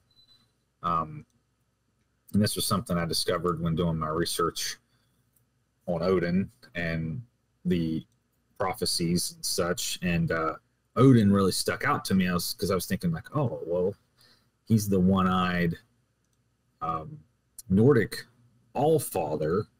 And I started doing some research and realized that he actually sacrificed his right eye and not his left. So he has his left eye and not his right.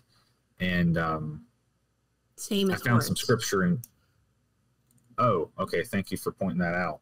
Yeah, actually, I looked it up while we were chatting because I wanted to make sure which eye I knew Horus had lost.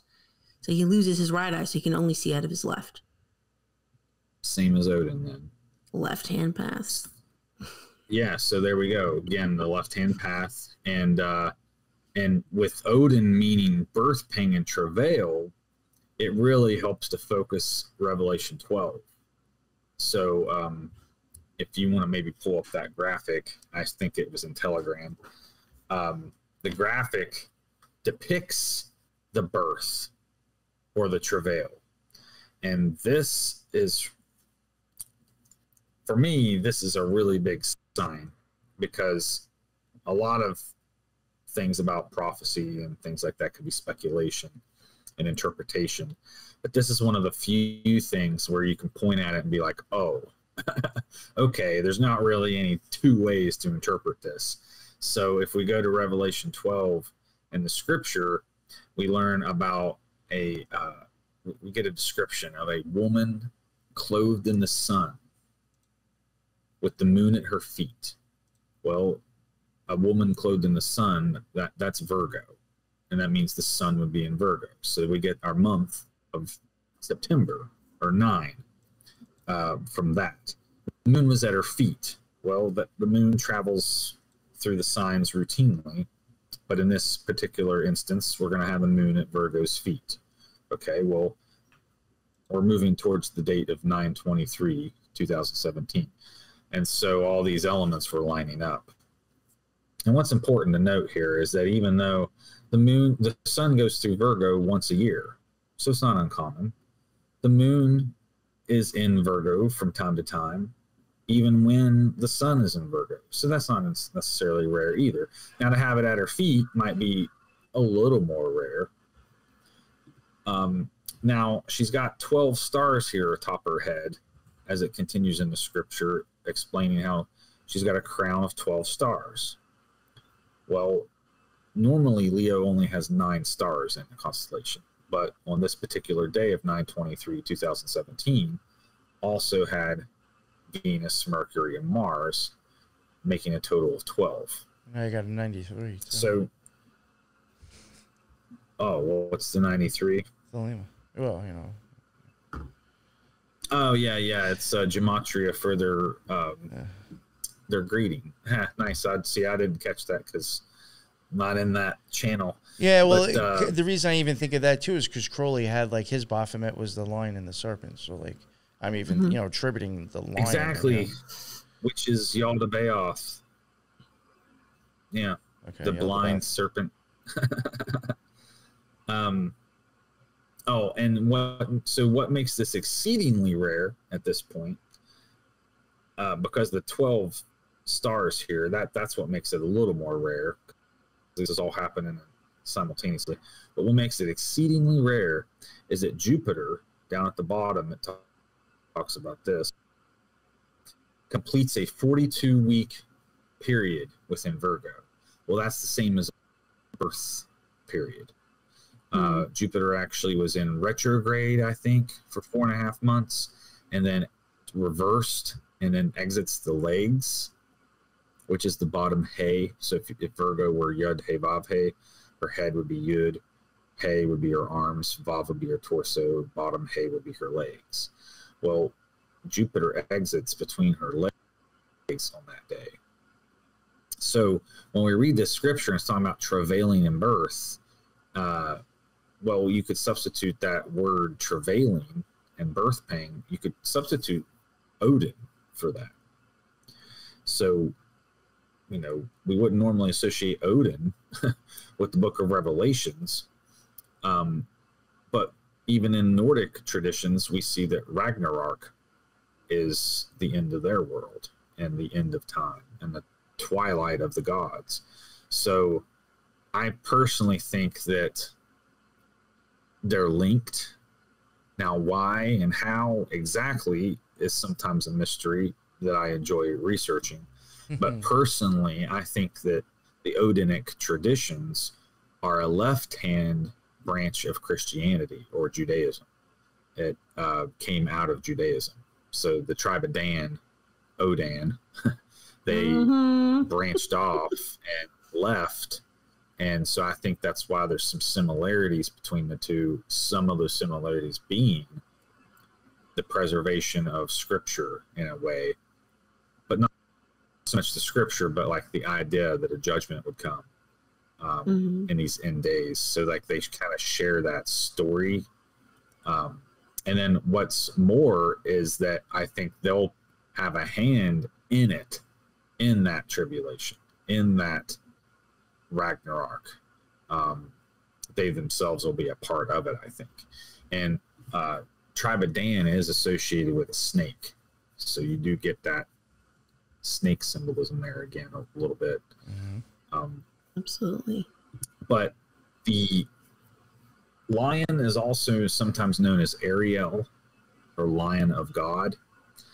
And this is a force that is sometimes brought against God's people to scatter them, especially when they're like disobedient.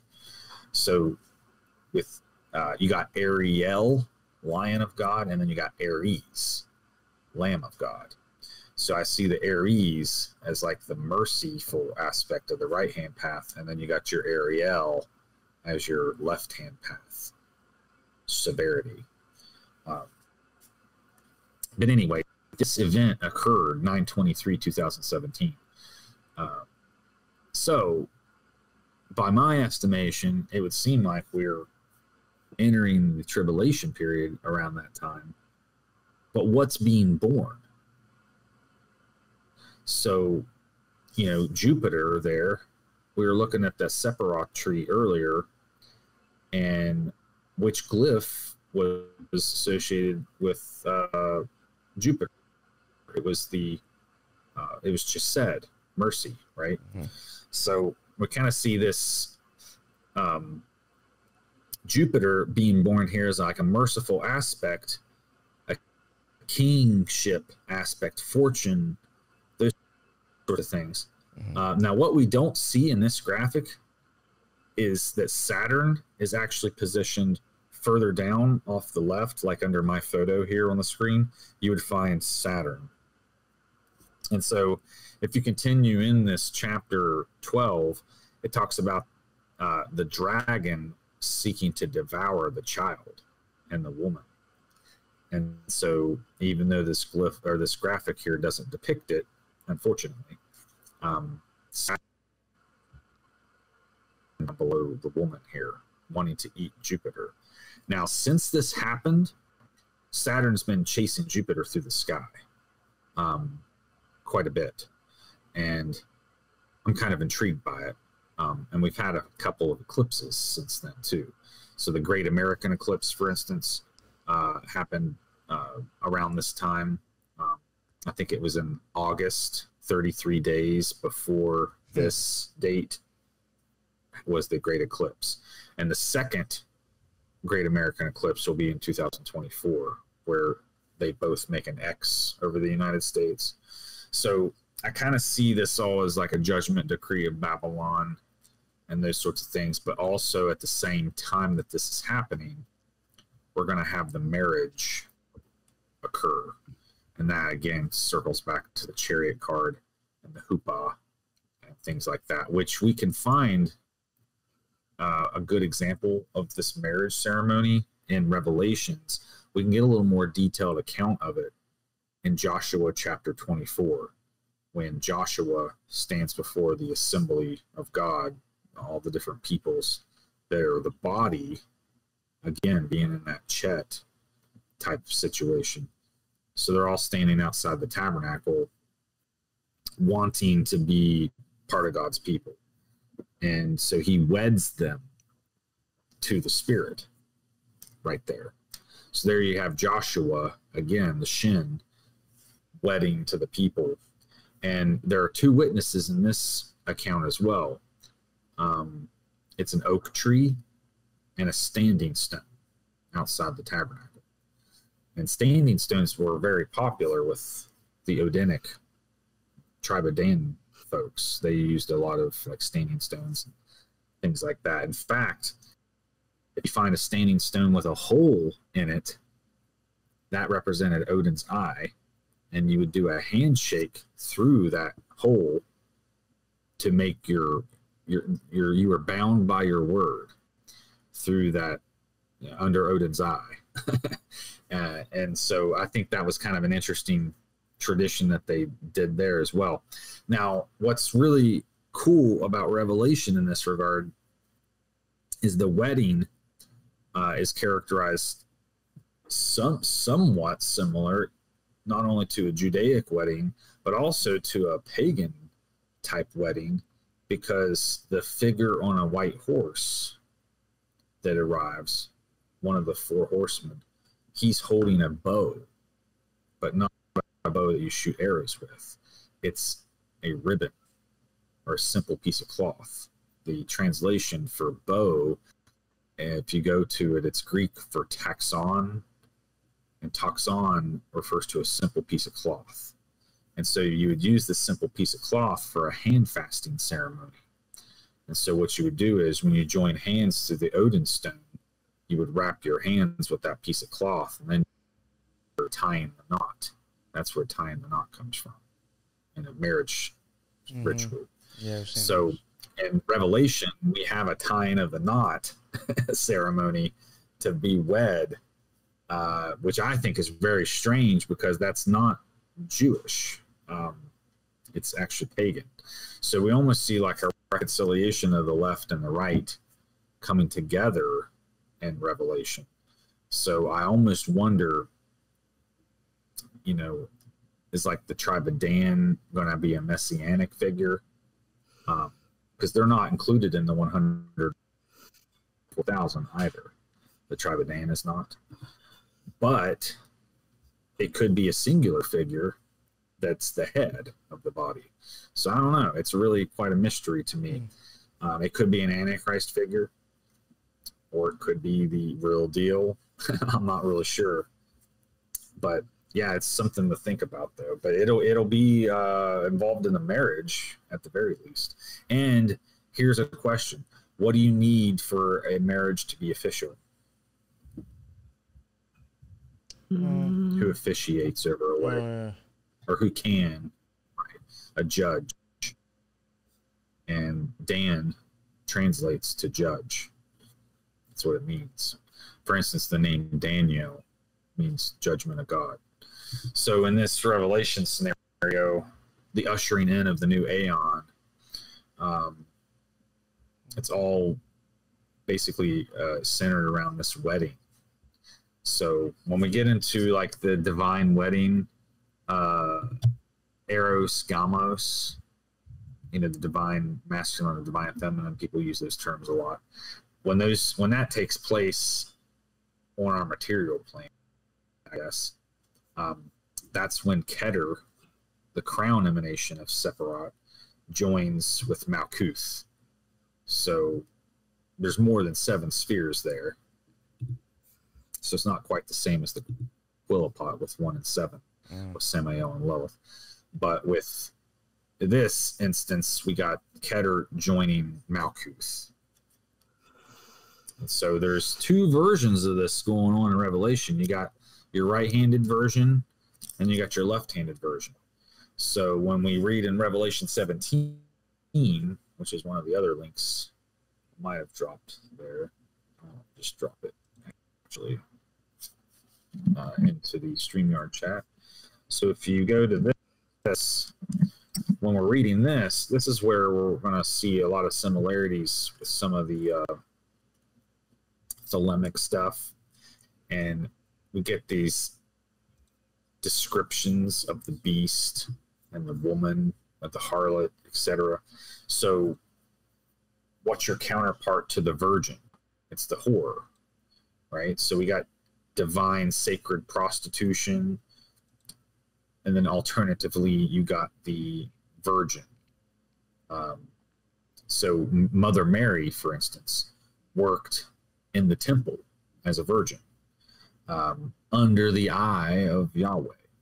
And so she was chosen to bear the Christ. They call her the Theotokos in the Orthodox Church. I'm not sure if they call her that in the Roman Catholic, but yeah, she's called the God bearer, in other words. So again, we kind of see the similarity where we got Mother Mary and the Christ child. Well, the left-handed version of that is your Semiramis and Nimrod archetype, or Samael and Lilith, or in Crowley's case, he's the beast, and I guess Scarlet Woman would be the whore in this case, right? So if you want, we can, this is actually not a very long one, so maybe we can read Or you want me to read it? Yeah, if you don't mind, I'll read it. Oh, okay. Yeah, go for it. We can take turns because I've been talking a lot, so maybe we can take turns. All right. I'll read the woman on the beast, and there came one of 7 angels, which had the 7 vials, and talked with me, saying unto me, Come hither. I shew unto thee the judgment of the great whore that sitteth upon many waters, with whom the kings of the earth have committed fornication, and the inhabitants of the earth have been made drunk with the wine of her fornication. So he carried me away in the spirit into the wilderness, and I saw women sit upon a scarlet-colored beast, full of names of blasphemy, having 7 heads and 10 horns. And then, and the woman was arrayed in purple and scarlet color, and decked with gold and precious stones, and the pearls having a golden cup. And precious stones and pearls, having a golden cup in her hand, full of abominations and filthiness of her fornication. And upon her forehead was a name written, Mystery, Babylon the Great, the mother of harlots and abominations of the earth. And I saw the woman drunken with the blood of the saints, and with the blood of the martyrs of Jesus. And when I saw her, I wondered with great admiration. She's a mystery. Mystery of mysteries.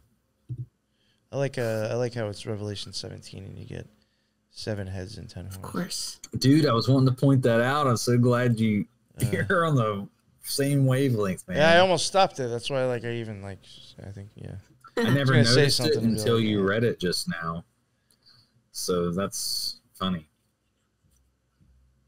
And it mentions pearls here, which when we were reading the Thelema stuff earlier, it was talking about the people at different stations. One of them was wearing 44 pearls. Yeah. So maybe they're making a reference to something like this. Well, and I think sometimes like that's why Mary is often like blasphemed a lot. Because like I interpret those verses like a little bit differently, maybe. But yeah, I think a lot of it, the previous verses you were referring to. What was the other one you were saying? Oh, for Revelation 12. Yeah, Revelation 12. We're talking about that she would be clothed in the sun. That verse. Yeah. So you're saying that, yeah. So yeah, exactly. So there's like famous depictions in like Catholic art of Mary like that. So clothed in the sun, you could say like, yeah, the son, but also like the son of God. So like a child, right? And you said that event was occurring in September, most likely, 9th 2017. month. Yeah. Right. So there's a sign called the Auspice Maria, which is like IXXI. And a lot of conspiracy theorists love to like float that around, saying it proves that, you know, Mary is like, or the Catholicism is like the whore of Babylon or some shit like that. Anyways, but yeah, it looks like 9 and 11. IX. Oh, yeah, right. Sure. So, but it's a symbol associated with the Blessed Mother as well. Interestingly, a consecration to Mary, if you were to do it like through prayer, it's like a special thing you can do. It takes 33 days to complete. Oh, sure. Yeah. That's funny because the Great American Eclipse was 33 days before the Revelation 12 sign. Right. And then we were talking about the tribe of Dan a little bit. And there is a Bible verse. It's Genesis 49, I believe, where it says, Dan will provide justice for his people as one of the tribes of Israel. Dan will be a snake by the roadside, a viper along the path that bites the horse's heel so that its rider tumbles backward. So like Dan, to me, like in current time, tribe of Dan is just doing what tribe of Dan is supposed to do. Exactly. Which is judge us, rule us, thwart us, that purpose of evil again, that fourth element that is supposed to sharpen us and propel us toward God. Actually, they're doing a really good job of it right now, in my opinion. And then that relates to another verse in Genesis 3, where it goes, and I will put enmity between you and the woman, and between your offspring and hers. Now, some versions of the Bible say he will crush your head and you will strike his heel. But in old version, the Dewey Reams Bible says she will crush your head and will strike your heel. And that, I believe, refers to the Virgin Mary, that she will be the one with Christ to crush the head of the serpent. The seed of the woman, man. Yeah, you're on it, dude. Yeah, man. And we were talking about Aquarius earlier. And the Fomalhaut is the royal star of Aquarius, and it's in the heel. So I often wonder about that prophecy, because that's the oldest prophecy in the Bible, is the crushing of the serpent's head. It's in the 3rd chapter of the 1st book.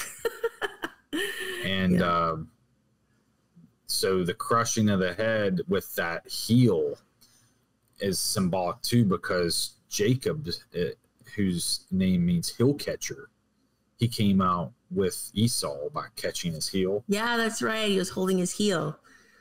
So I often wonder at the connection there with the heel, and in Aquarius even, is it the left heel or the right heel? Because with this, you have 2 shins. So, I would almost wonder, like, well, you're going to crush the serpent's head with your right shin and the foot. I don't know. Right? So, Made me think too of your Achilles heel also. Yeah, I was thinking that too, Yeah, that's funny. So I would just hope that talking about some of this stuff makes it maybe jump out at you guys. Like you've already told me several little tidbits just online with you here. Like the IXXI and the X thing being sh and Maltese, like those, I would have never known that, right? So I really enjoy that cross pollination when it occurs. If you like, I can read the last remaining portion. Yeah, I'm sorry, I didn't mean to close it before. Sorry to interrupt. I have it on my screen. That was great. The victory of the Lamb, verse 14. These shall make war with the Lamb. And we're reading about the beast and the woman, and just for some context. These shall make war with the Lamb, and the Lamb shall overcome them. For he is Lord of lords and King of kings. And they that are with him are called and chosen and faithful. And he saith unto them, the waters which thou sawest, where the whore sitteth, are peoples, and multitudes, and nations, and tongues. And the 10 horns which thou sawest upon the beast, these shall hate the whore, and shall make her desolate and naked, and shall eat her flesh, and burn her with fire. For God hath put in their hearts to fulfill his will, and to agree, and to give their kingdom unto the beast, until the words of God shall be fulfilled. And the woman which thou sawest is that great city, which reigneth over the kings of the earth. I think it's really interesting because it talks about those horns. What is it? How many of the horns were there again? It was 7 heads and 10 horns, yes. But it doesn't talk about the 7 heads in this context, just the 10 horns. So kind of interesting there. But yeah, I think that this is really interesting because here's the point in Revelation 17 where the whore and the beast and the lamb and his people, they kind of like come into conflict. So we have both the left hand and right hand elements present in Revelation during this unveiling. And what I think is really cool about the travail and the birth paying rituals is that when you're born, that's called crowning. So in this Revelation 12 example from earlier, as Jupiter's exiting her legs on 9/23/2017, that's a crowning as well. So that authority is kind of being carried as well with Jupiter.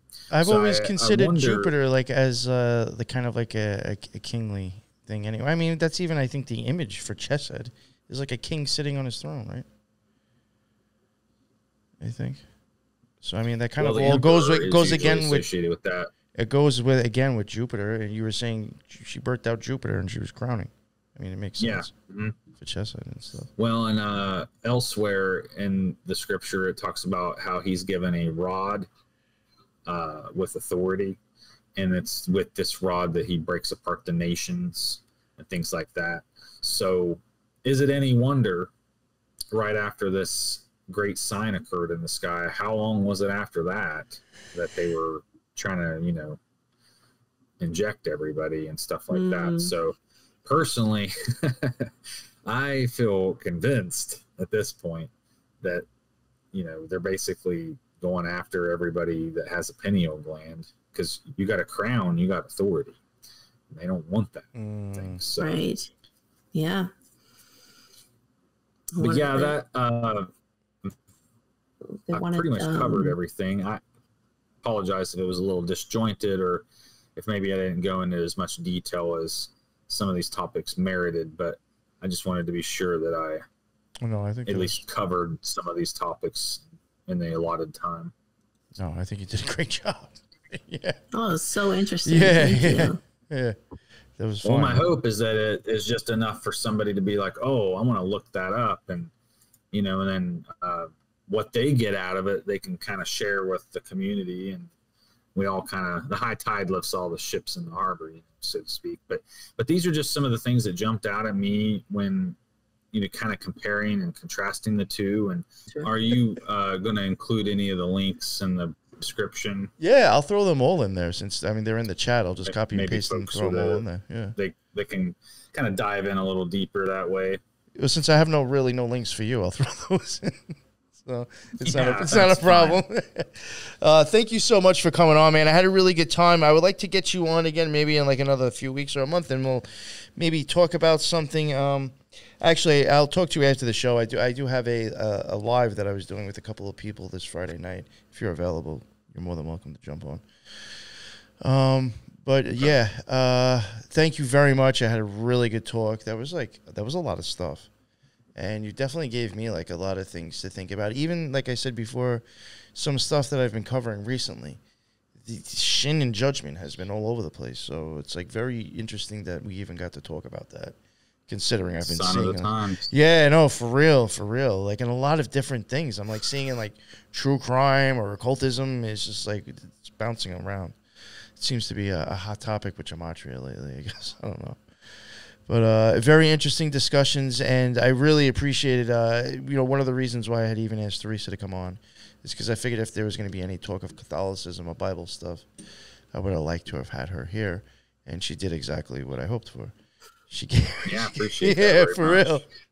Especially even that thing when you were like, apologize for interrupting. I was like, that was a badass story that like totally linked with what he was just talking about.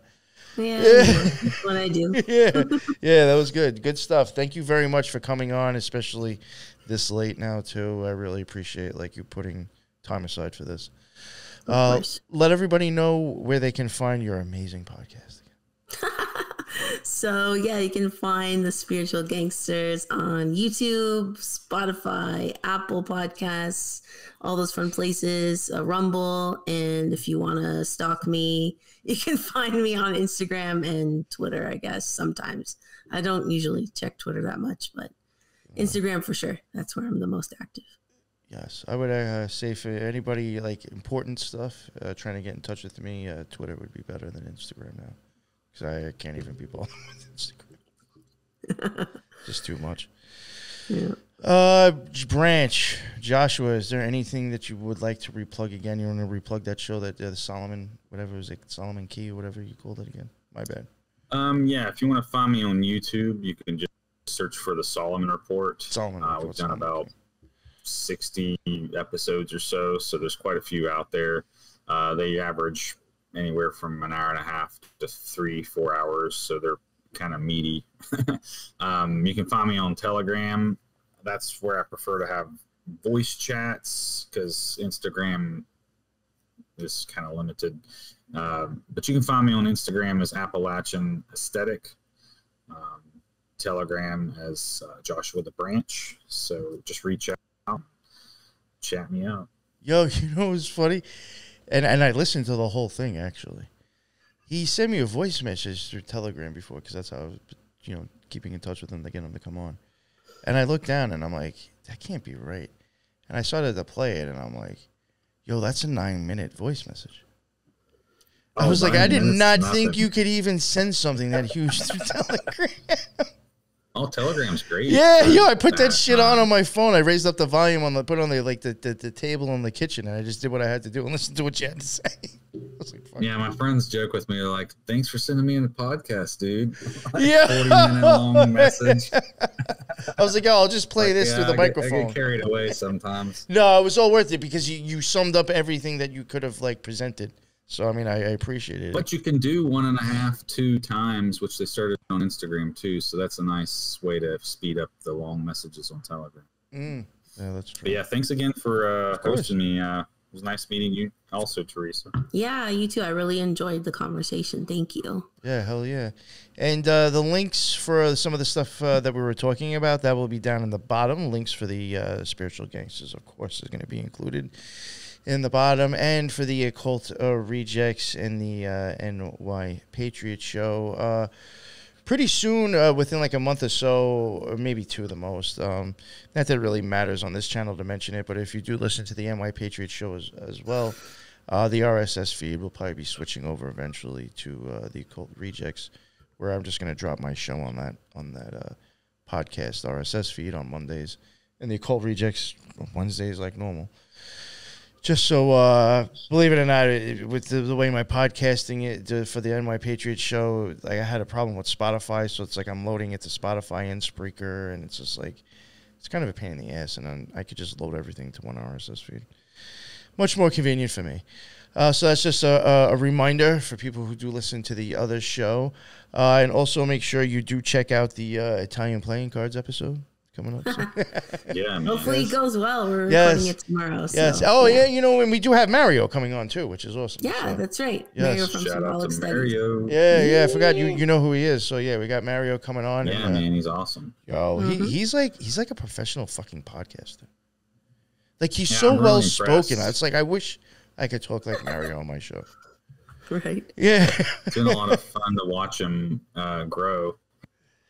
Y'all both. They Yo, I created mean, a beautiful thing together. I was gonna say I even just remember him from when I was with Lux, and that's probably going back. I probably met Mario almost 2 years ago. You know what I'm saying? At least 1.5 years ago, and I can even say just the way he does his show, even himself, he's grown a lot for sure. You definitely tell he's gotten good at what he does, and it's a nice thing to see other podcasters do that.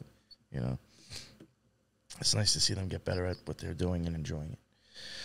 That is the end of another Occult Rejects. I'm done. Hope you all enjoyed it, and shout out to everybody who listened to the whole thing. That's what's up. Thank you.